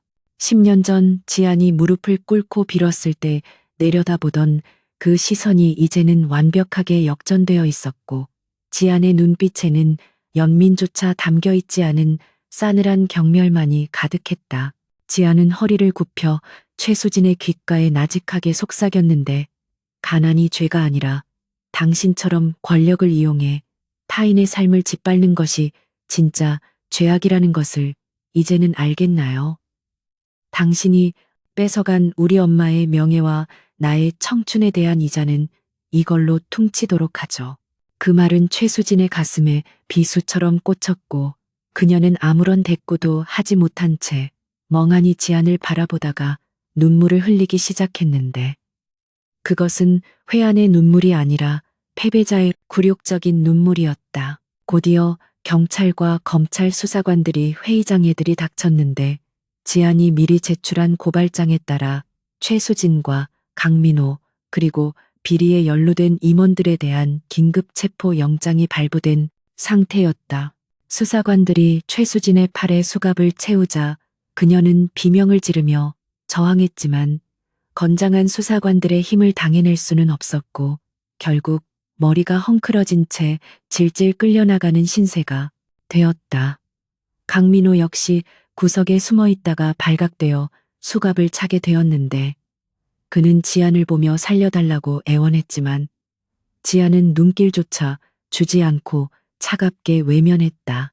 회의장에 있던 주주들과 직원들은 그 광경을 지켜보며 박수를 치거나 환호성을 질렀고 그동안 억눌려왔던 체증이 한 번에 내려가는 듯한 통쾌함을 느꼈다. 그것은 단순한 체포가 아니라 오랫동안 이 회사를 지배해온 악의 축이 무너지는 역사적인 순간이었다. 소란이 정리된 후 지아는 다시 단상으로 올라가 마이크를 잡았고 장내는 순식간에 조용해지며 그녀의 다음 말에 귀를 기울였다. 그녀는 회의장 구석에서 이 모든 상황을 지켜보고 있던 현우를 단상 위로 불러 올렸는데 얼떨떨한 표정으로 올라온 현우의 어깨를 감싸 안으며 직원들에게 소개했다.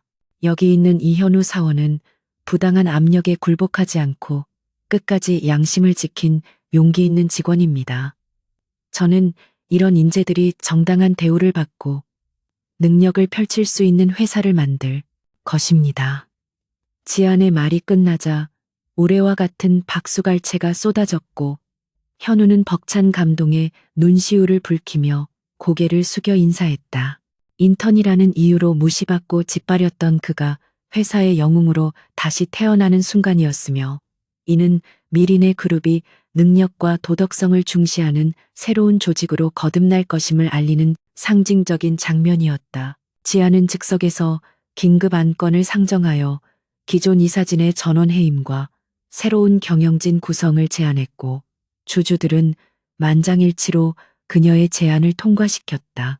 그녀는 미리 준비해둔 전문 경영인들과 각 분야의 전문가들로 구성된 혁신위원회 명단을 발표했는데 그 면면은 투명성과 전문성을 갖춘 인사들로 채워져 있어 주주들의 신뢰를 얻기에 충분했다. 지아는 회장 취임 수락 연설을 통해 앞으로 미린의 그룹은 이익만을 좇는 괴물이 아니라 사회적 책임을 다하고 직원들의 행복을 최우선으로 하는 존경받는 기업이 될 것이라고 천명했다.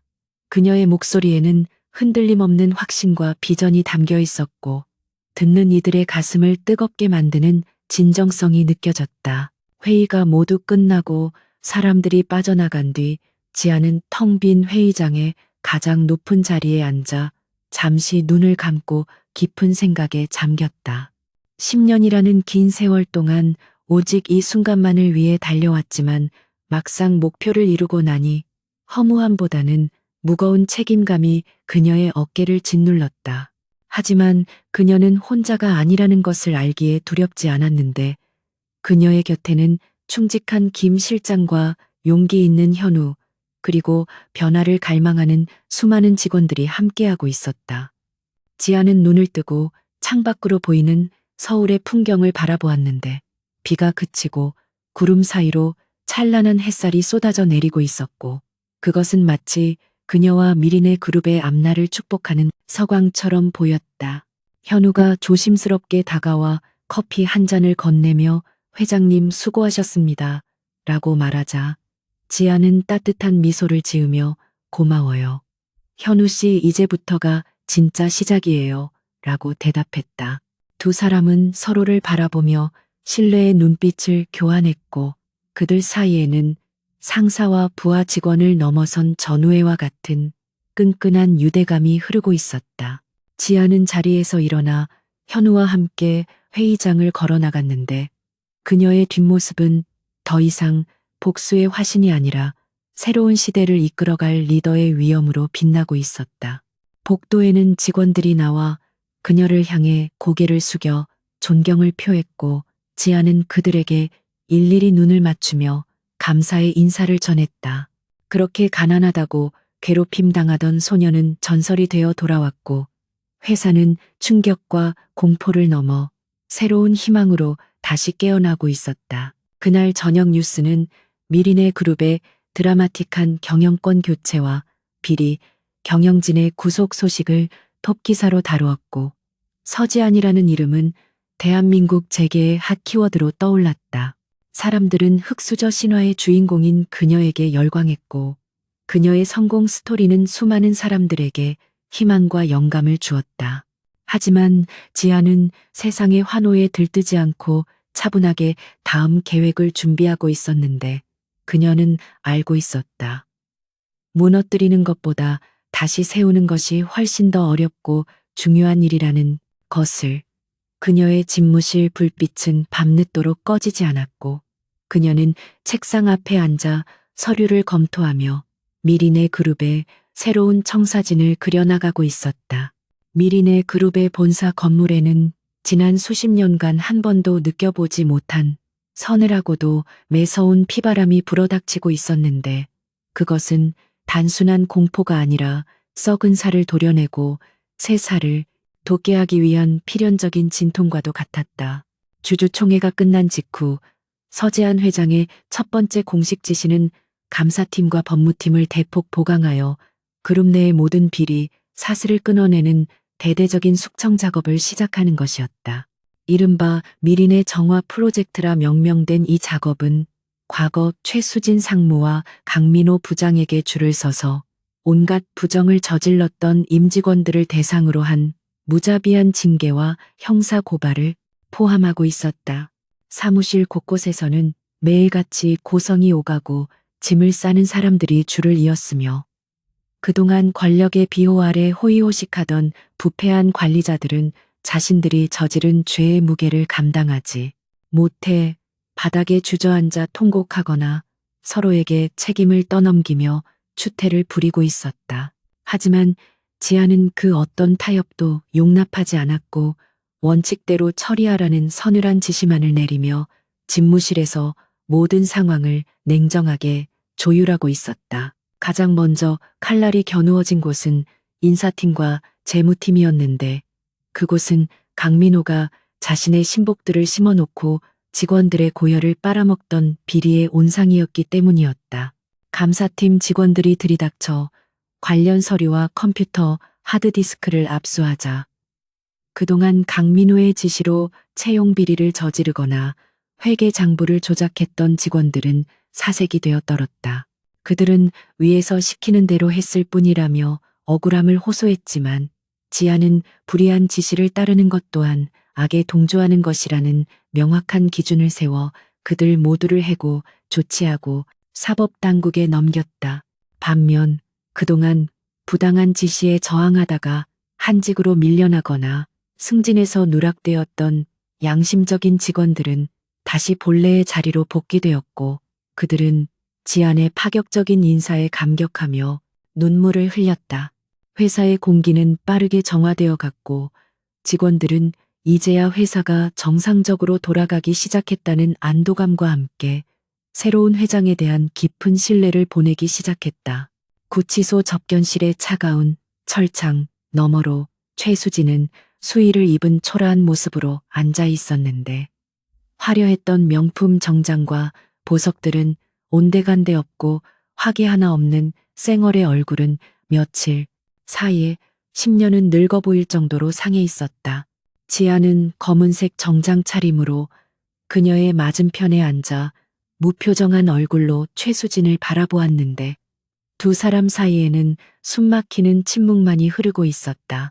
최수진은 떨리는 손으로 마른 세수를 하며 지안을 노려보았는데 그녀의 눈빛에는 여전히 도끼와 분노가 남아 있었지만 그 밑바닥에는 패배자가 느낄 수밖에 없는 굴욕감과 공포가 깔려 있었다. 너는 악마야. 어떻게 같은 핏줄은 아니더라도 한솥밥을 먹던 사람들을 이렇게 잔인하게 짓밟을 수 있어. 네가 그러고도 사람이야. 최수진이 악에 받친 목소리로 소리쳤지만 지아는 미동도 하지 않은 채 차분하게 대꾸했다. 악마는 내가 아니라 당신들의 탐욕이 만들어낸 허상이죠. 나는 그저 당신들이 어지럽힌 질서를 바로잡고 뺏어간 것들을 원래 주인에게 돌려주는 청소부 역할을 하고 있을 뿐입니다. 지안의 말에 최수진은 헛웃음을 터뜨리며 비아냥거렸는데 고작 청소부 딸 주제에 회장 노릇을 하려니 세상이 다 내 발 아래 있는 것 같냐며 저주를 퍼부었다. 하지만 지아는 눈 하나 깜짝하지 않고 말을 이었는데 가난이 죄가 아니듯 부유함이 면죄부가 될 수는 없으며 당신이 10년 전 나에게 씌웠던 도둑 누명과 모욕이 나를 여기까지 오게 만든 원동력이었으니 어찌 보면 당신이 나를 키운 셈이라고 냉소적으로 응수했다. 최수진은 지안의 말에 말문이 막혀 입술을 파르르 떨었는데 그녀는 지안이 가진 그 단단한 내면의 힘이 어디서 나오는지 도무지 이해할 수 없었고 그것이 자신을 더욱 비참하게 만들었다. 지안은 자리에서 일어나며 마지막으로 최수진에게 충고를 건넸는데 감옥에 있는 동안 부디 당신이 짓밟았던 사람들의 고통을 조금이라도 이해해 보길 바란다고 말했다. 당신은 돈으로 모든 것을 살 수 있다고 믿었겠지만 사람의 마음과 존엄은 결코 돈으로 살 수 없으며 그것을 깨닫지 못한다면 당신은 영원히 가난한 사람으로 남게 될 것이라고 일갈했다. 최수진은 지안의 뒷모습을 보며 소리를 지르고 발광했지만 교도관들에게 제지당해 끌려나갔고 접견실에는 그녀의 처절한 비명소리만이 공허하게 울려 퍼졌다.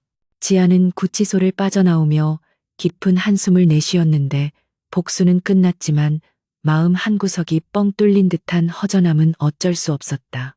그녀는 하늘을 올려다보며 이제 과거의 망령을 완전히 떠나보내고 미래를 향해 나아가야겠다고 다짐했다. 한편 강민호는 최수진보다 더 비참한 상황에 처해 있었는데 그는 모든 혐의를 혼자 뒤집었을 위기에 처하자 국선 변호사조차 포기할 정도로 자포자기한 상태였다. 그는 조사실에서 밤새도록 조사를 받으며 자신이 저지른 죄를 낱낱이 자백해야 했고 그 과정에서 자신의 추악한 민낯을 마주하며 괴로워했다. 동료들은 물론 가족들에게까지 외면당한 그는 유치장 차가운 바닥에 누워 10년 전 지안을 쫓아내던 나를 떠올리며 피눈물을 흘렸지만 이미 엎질러진 물을 주워 담을 수는 없었다. 그는 자신이 충성했던 권력이 얼마나 허망한 것인지, 그리고 자신이 무시했던 약자들이 얼마나 무서운 존재가 될 수 있는지를 뼈저리게 깨달으며 남은 인생을 속죄하며 살아가야 할 운명에 처했다. 회사로 돌아온 지아는 이현우를 회장실로 호출했는데 현우는 잔뜩 긴장한 표정으로 문을 열고 들어와 쭈뼛거리며 서 있었다. 불과 며칠 전까지만 해도 자신에게 커피를 건네주던 친절한 누나가 하루아침에 대기업의 회장이 되어 나타났으니 그의 입장에서 당황스러운 것은 당연한 일이었다. 지아는 그런 현우의 마음을 눈치채고 집무실의 소파에 편하게 앉으라고 권하며 직접 차를 따라 주었는데 그녀의 태도는 회장이 된 후에도 변함없이 따뜻하고 소탈했다. 현우는 찻잔을 받아들며 조심스럽게 입을 열었는데 회장님이라고 불러야 할지 아니면 예전처럼 대해도 될지 모르겠다고 솔직하게 털어놓았다. 지아는 미소를 지으며 회사에서는 회장님이라고 불러야겠지만 단둘이 있을 때는 편하게 누나라고 불러도 좋다고 말하며 현우의 긴장을 풀어주었다.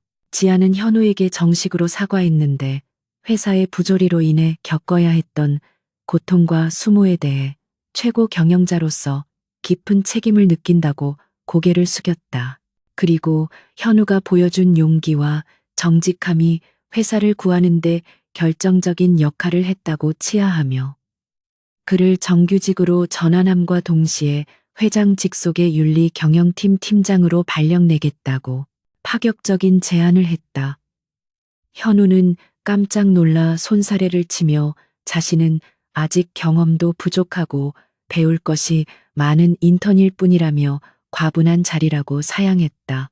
하지만 지아는 단호하게 고개를 저으며 스펙이나 경력보다 중요한 것은 올바른 가치관과 흔들리지 않는 신념이라며 당신 같은 사람이 지키는 회사라면 다시는 억울한 피해자가 나오지 않을 것이라고 설득했다. 현우는 지안의 진심 어린 눈빛을 보며 마침내 고개를 끄덕였고 자신의 새로운 임무를 받아들이기로 결심했다.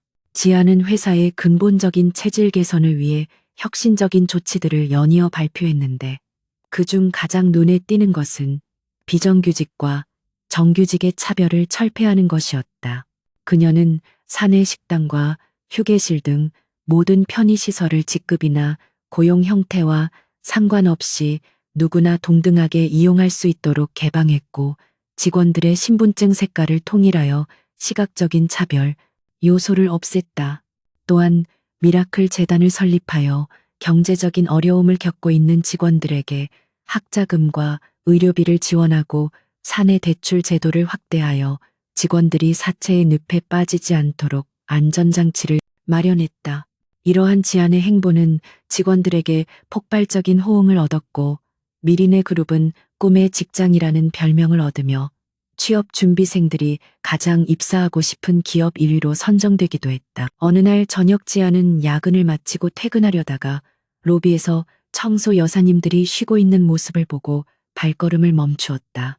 과거 자신의 어머니가 입었던 것과 똑같은 유니폼을 입고 지친 기색으로 앉아있는 그들을 보자 가슴 한구석이 아려오는 것을 느꼈다.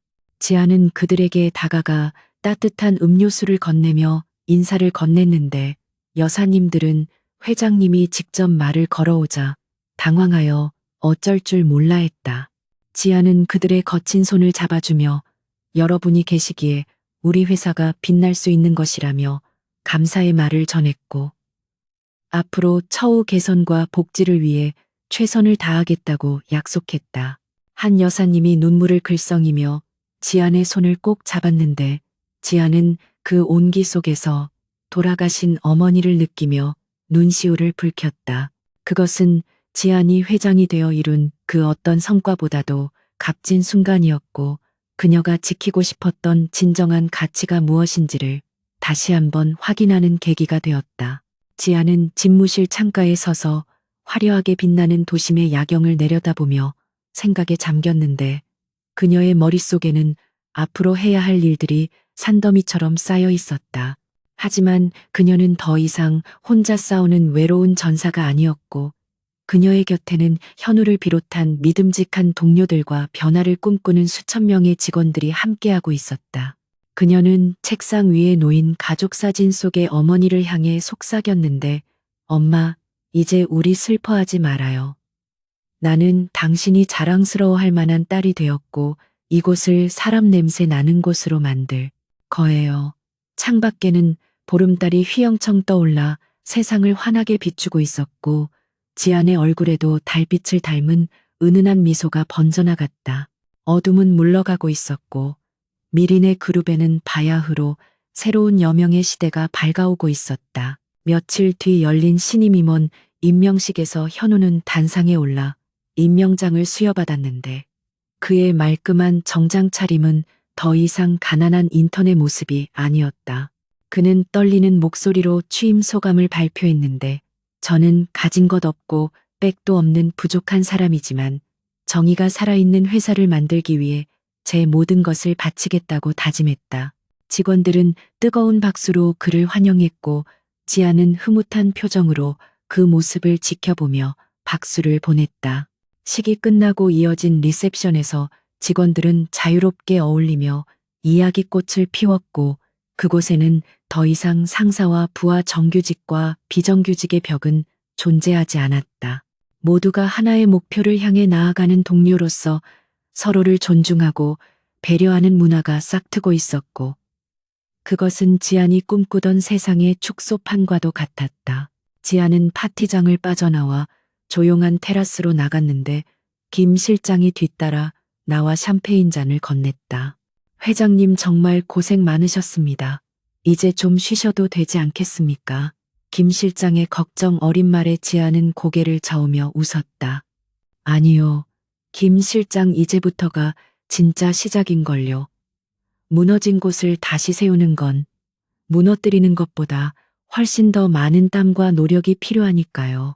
그녀는 잔을 들어 밤하늘의 별들을 향해 건배를 제의했고, 김 실장도 미소를 지으며 잔을 부딪혔다. 쨍하는 맑은 소리가 밤 공기를 가르며 울려 퍼졌고, 두 사람의 시선은 저 멀리 빛나는 지평선을 향해 있었다. 과거의 상처를 딛고 일어선 서지안과 그녀의 손을 잡고 새로운 희망을 발견한 이현우, 그리고 그들과 함께 변화의 물결에 동참한 수많은 사람들. 그들의 이야기는 단순한 권선징악의 결말을 넘어 진정한 부의 가치와 인간의 존엄성에 대한 깊은 울림을 남기고 있었다. 미리네 그룹의 사옥은 이제 단순한 건물이 아니라 희망과 정의가 살아 숨쉬는 상징이 되었고, 그 꼭대기 층에는 세상을 따뜻하게 비추는 별과 같은 리더 서지안이 서 있었다. 밤바람이 시원하게 불어와 그녀의 머리카락을 간지럽혔고, 그녀는 비로소 진정한 자유와 평화를 느낄 수 있었다. 1년이라는 시간이 흐른 뒤 미리네 그룹의 풍경은 몰라보게 달라져 있었는데, 가장 큰 변화는 화려한 인테리어나 최신식 설비가 아니라 직원들의 표정과 그들을 감싸고 있는 공기의 온도였다. 과거 숨막히는 상명하복과 살벌한 생존 경쟁만이 가득했던 사무실에는 이제 활기찬 토론 소리와 웃음소리가 끊이지 않았고, 직급에 상관없이 자유롭게 의견을 개진하는 수평적인 문화가 뿌리를 내리고 있었다. 서지한 회장이 취임 직후 단행한 대대적인 조직 개편과 인사혁신은 처음에는 파격적이라는 우려를 낳았지만, 결과적으로는 회사의 창의성과 생산성을 폭발적으로 성장시키는 기폭제가 되었다. 실력 있는 인재들이 학벌이나 지원에 구애받지 않고 요직에 등용되었으며, 실패를 두려워하지 않고 도전하는 직원들에게는 파격적인 인센티브가 주어지자 회사는 역동적인 에너지로 넘쳐나게 되었다. 이제 미리네 그룹은 단순히 돈을 많이 버는 대기업이 아니라 모든 직장인들이 꿈꾸는 가장 일하고 싶은 기업이자 사회적 책임을 다하는 존경받는 기업으로 거듭나고 있었다. 지아는 회장이라는 무거운 직함을 달고 있었지만, 그녀의 행보는 여전히 소탈하고 파격적이었는데, 그녀는 별도의 임원 전용 식당을 없애고 구내식당에서 직원들과 함께 줄을 서서 식사를 했다. 처음에는 직원들이 회장과 겸상하는 것을 어려워했지만, 지안이 먼저 다가가 안부를 묻고 농담을 건네자 이제는 자연스럽게 그녀 주변에 직원들이 모여들어 이야기꽃을 피우는 것이 일상이 되었다. 그녀는 현장의 목소리를 직접 듣는 것을 중요하게 여겼기에 예고 없이 공장이나 지사를 방문하여 직원들의 고충을 경청하고 즉석에서 해결책을 제시하기도 했다. 이러한 그녀의 스킨십 경영은 직원들에게 깊은 신뢰와 소속감을 심어주었고, 회사가 나를 보호하고 존중해준다는 믿음은 직원들이 자발적으로 회사에 헌신하게 만드는 가장 강력한 동기부여가 되었다. 지하는 권위란 높은 의자에서 나오는 것이 아니라 직원들의 마음을 얻는 데서 나온다는 것을 몸소 보여주고 있었다. 오늘은 지안이 오랫동안 준비해온 미린의 희망재단의 출범식이 열리는 날이었는데 이 재단은 경제적인 어려움 때문에 꿈을 포기해야 하는 청소년들과 갑작스러운 위기에 처한 소외 계층을 지원하기 위해 설립된 공익단체였다. 본사 대강당에서 열린 출범식에는 수많은 정재계 인사들과 직원들이 참석하여 축하를 보냈고 지아는 단상에 올라 설립 취지문을 낭독했다. 그녀는 과거 자신이 가난 때문에 겪어야 했던 서러움과 좌절을 담담하게 이야기하며 돈이 없다는 이유만으로 가능성 있는 인재들이 기회조차 얻지 못하는 일은 없어야 한다고 역설했다. 그녀가 사제를 출연하여 만든 이 재단은 단순한 자선 사업이 아니라 사회에 기울어진 운동장을 바로잡고 더 나은 미래를 만들기 위한 그녀의 철학이 담긴 결실이었다. 참석자들은 그녀의 진정성 있는 연설에 감동하여 기립박수를 보냈고 지안의 눈시울은 벅찬 감동으로 붉게 물들었다. 윤리경영팀 팀장으로 승진한 이현우는 행사장 뒤편에서 그 모습을 지켜보며 남다른 감회에 젖어 있었는데 1년 전 억울하게 쫓겨날 뻔했던 인턴 사원이 이제는 회사의 핵심, 인재가 되어 있다는 사실이 꿈만 같았다. 그는 지안의 전폭적인 지지 아래 사내 부조리를 감시하고 투명한 경영 시스템을 정착시키는데 앞장서 왔으며 그의 노력 덕분에 미린의 그룹은 업계에서 가장 깨끗하고 공정한 기업이라는 평가를 받고 있었다. 현우는 자신에게 쏟아진 기회를 혼자만의 성공으로 돌리지 않고 자신처럼 힘든 상황에 처한 후배들을 이끌어주는 멘토 역할을 자처하며 선한 영향력을 전파하고 있었다. 그는 갓 입사한 신입사원이 실수를 하여 당황해하고 있자 다가가서 어깨를 두드려주며 누구나 처음에는 서툰 법인이 기죽지 말라고 격려했는데 그 모습은 과거 지안이 자신에게 보여주었던 따뜻한 배려를 그대로 닮아 있었다. 식이 끝나고 리셉션이 진행되는 동안 지안은 현우를 따로 불러 테라스로 나갔는데 시원한 가을바람이 두 사람의 열기를 식혀주었다. 지안은 현우에게 건배를 제의하며 지난 1년 동안 정말 고생 많았고 현우 씨 덕분에 내가 꿈꾸던 회사의 모습이 조금씩 완성되어 가는 것 같다고 고마움을 표했다. 현우는 쑥스러운 듯 미소를 지으며 모든 것은 회장님이 길을 열어주신 덕분이라며 자신은 그저 그 길을 따라갔을 뿐이라고 겸손하게 대답했다. 지아는 고개를 저으며 길을 여는 것은 리더의 몫이지만 그 길을 단단하게 다지고 꽃을 피우는 것은 현우 씨 같은 직원들의 몫이라며 앞으로도 초심을 잃지 말고 회사의 양심이 되어 달라고 당부했다.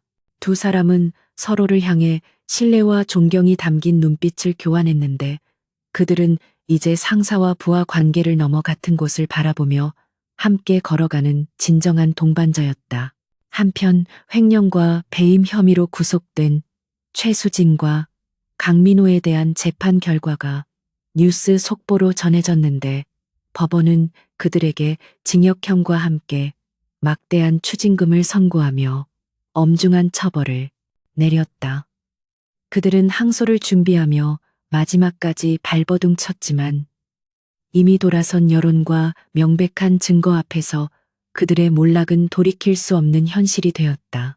감옥에 갇힌 그들은 한때 자신들이 호령했던 미린의 그룹이 지안의 지휘 아래 승승장구하는 소식을 들으며 뼈저린 후회와 절망 속에서 남은 생을 보내야 했다. 반면 지안은 그들에 대한 복수심에 사로잡히기보다는 그들을 반면교사 삼아 권력의 오남용을 경계하고 끊임없이 자신을 성찰하는 계기로 삼았다. 악은 스스로 파멸한다는 진리가 증명되었고 지안은 그 폐허 위에서 정의라는 이름의 아름다운 꽃을 피워낸 것이었다. 일과를 모두 마친 늦은 밤 지안은 홀로 본사 옥상 정원에 올라갔는데 그곳은 그녀가 가장 좋아하는 사색의 공간이자 도시의 야경을 한눈에 내려다볼 수 있는 장소였다. 1년 전 복수를 다짐하며 비장하게 서 있었던 그 자리였지만 지금 그녀의 마음은 호수처럼 고요하고 평화로웠다. 지아는 난간에 기대어 발 아래 펼쳐진 서울의 불빛들을 바라보았는데 10년 전 청소부였던 어머니와 함께 바라보던 그 차갑고 낯설었던 도시가 이제는 따뜻하고 아름다운 빛으로 다가왔다. 그녀는 주머니에서 낡은 사진 한 장을 꺼냈는데 그것은 어머니와 단둘이 찍은 마지막 가족 사진이었고 사진 속의 어머니는 환하게 웃고 있었다. 지아는 사진을 가슴에 품으며 나직하게 속삭였는데 엄마 나 이제 더 이상 외롭지 않고 슬프지도 않아. 엄마가 보고 싶어 했던 세상 내가 꼭 만들어 갈게. 바람이 불어와 지안의 머리카락을 부드럽게 흩날렸고 그녀는 깊은 숨을 들이마시며 밤 공기의 상쾌함을 느꼈다. 그녀는 자신이 이룬 부와 명예가 단순히 개인의 성공이 아니라 수많은 사람들의 삶을 지키고 변화시킬 수 있는 도구라는 것을 깨달았기에 그 무게를 기꺼이 견딜 준비가 되어 있었다. 가난했던 소녀 서지아는 죽지 않았고 그녀는 억만장자 회장 서지안의 마음속 깊은 곳에 살아남아 교만을 경계하고 약자의 아픔에 공감하는 나침반 역할을 하고 있었다. 그녀는 진정한 부자란 통장에 잔고가 많은 사람이 아니라 타인의 눈물을 닦아줄 수 있는 넉넉한 마음을 가진 사람이라는 것을 배웠고 이제 그녀는 세상에서 가장 부유한 사람이 되어 있었다. 지아는 옥상에서 내려다 보이는 미린의 그룹의 로고를 바라보았는데 은하수라는 뜻을 가진 그 이름처럼 회사는 수많은 별들이 모여 빛나는 거대한 우주와도 같았다. 그녀는 그 우주를 항해하는 선장이 되어 직원들이라는 별들이 각자의 빛을 잃지 않고 조화롭게 빛날 수 있도록 이끌어갈 것이었다. 어둠이 깊을수록 별은 더 밝게 빛난다는 말처럼 그녀가 겪었던 시련과 고통의 시간들은 이제 그녀를 더욱 찬란하게 빛나게 하는 밑거름이 되었다. 지아는 하늘을 향해 손을 뻗어 보았는데 손가락 사이로 쏟아지는 별빛들이 마치 그녀의 앞날을 축복하는 듯했고 그녀의 입가에는 세상을 다 가진 듯한 충만한 미소가 번졌다. 현우가 퇴근하지 않고 옥상으로 올라와 지안에게 따뜻한 커피를 건네며 물었는데 회장님 이제 내려가시죠. 내일 아침 일찍 회의가 있지 않습니까? 하며 걱정스런 표정을 지었다. 지아는 고개를 끄덕이며 현우와 함께 엘리베이터를 향해 걸어갔는데 두 사람의 발걸음은 경쾌하고 힘찼다. 엘리베이터 문이 닫히고 숫자가 내려가기 시작하자 지아는 현우에게 내일은 오늘보다 더 좋은 날이 될 거예요. 그렇지 않나요? 하고 물었다. 현우는 확신에 찬 목소리로 네 회장님과 함께라면 매일이 기적 같은 날이 될 겁니다. 라고 대답했다. 건물 밖으로 나오자 새벽 공기가 상쾌하게 그들을 맞이했고 도시의 새벽은 희망찬 내일을 예고하며 서서히 밝아오고 있었다. 서지안의 이야기는 여기서 끝나지만 그녀가 뿌린 희망의 씨앗은 세상 곳곳으로 퍼져나가 또 다른 기적을 만들어낼 것이었다.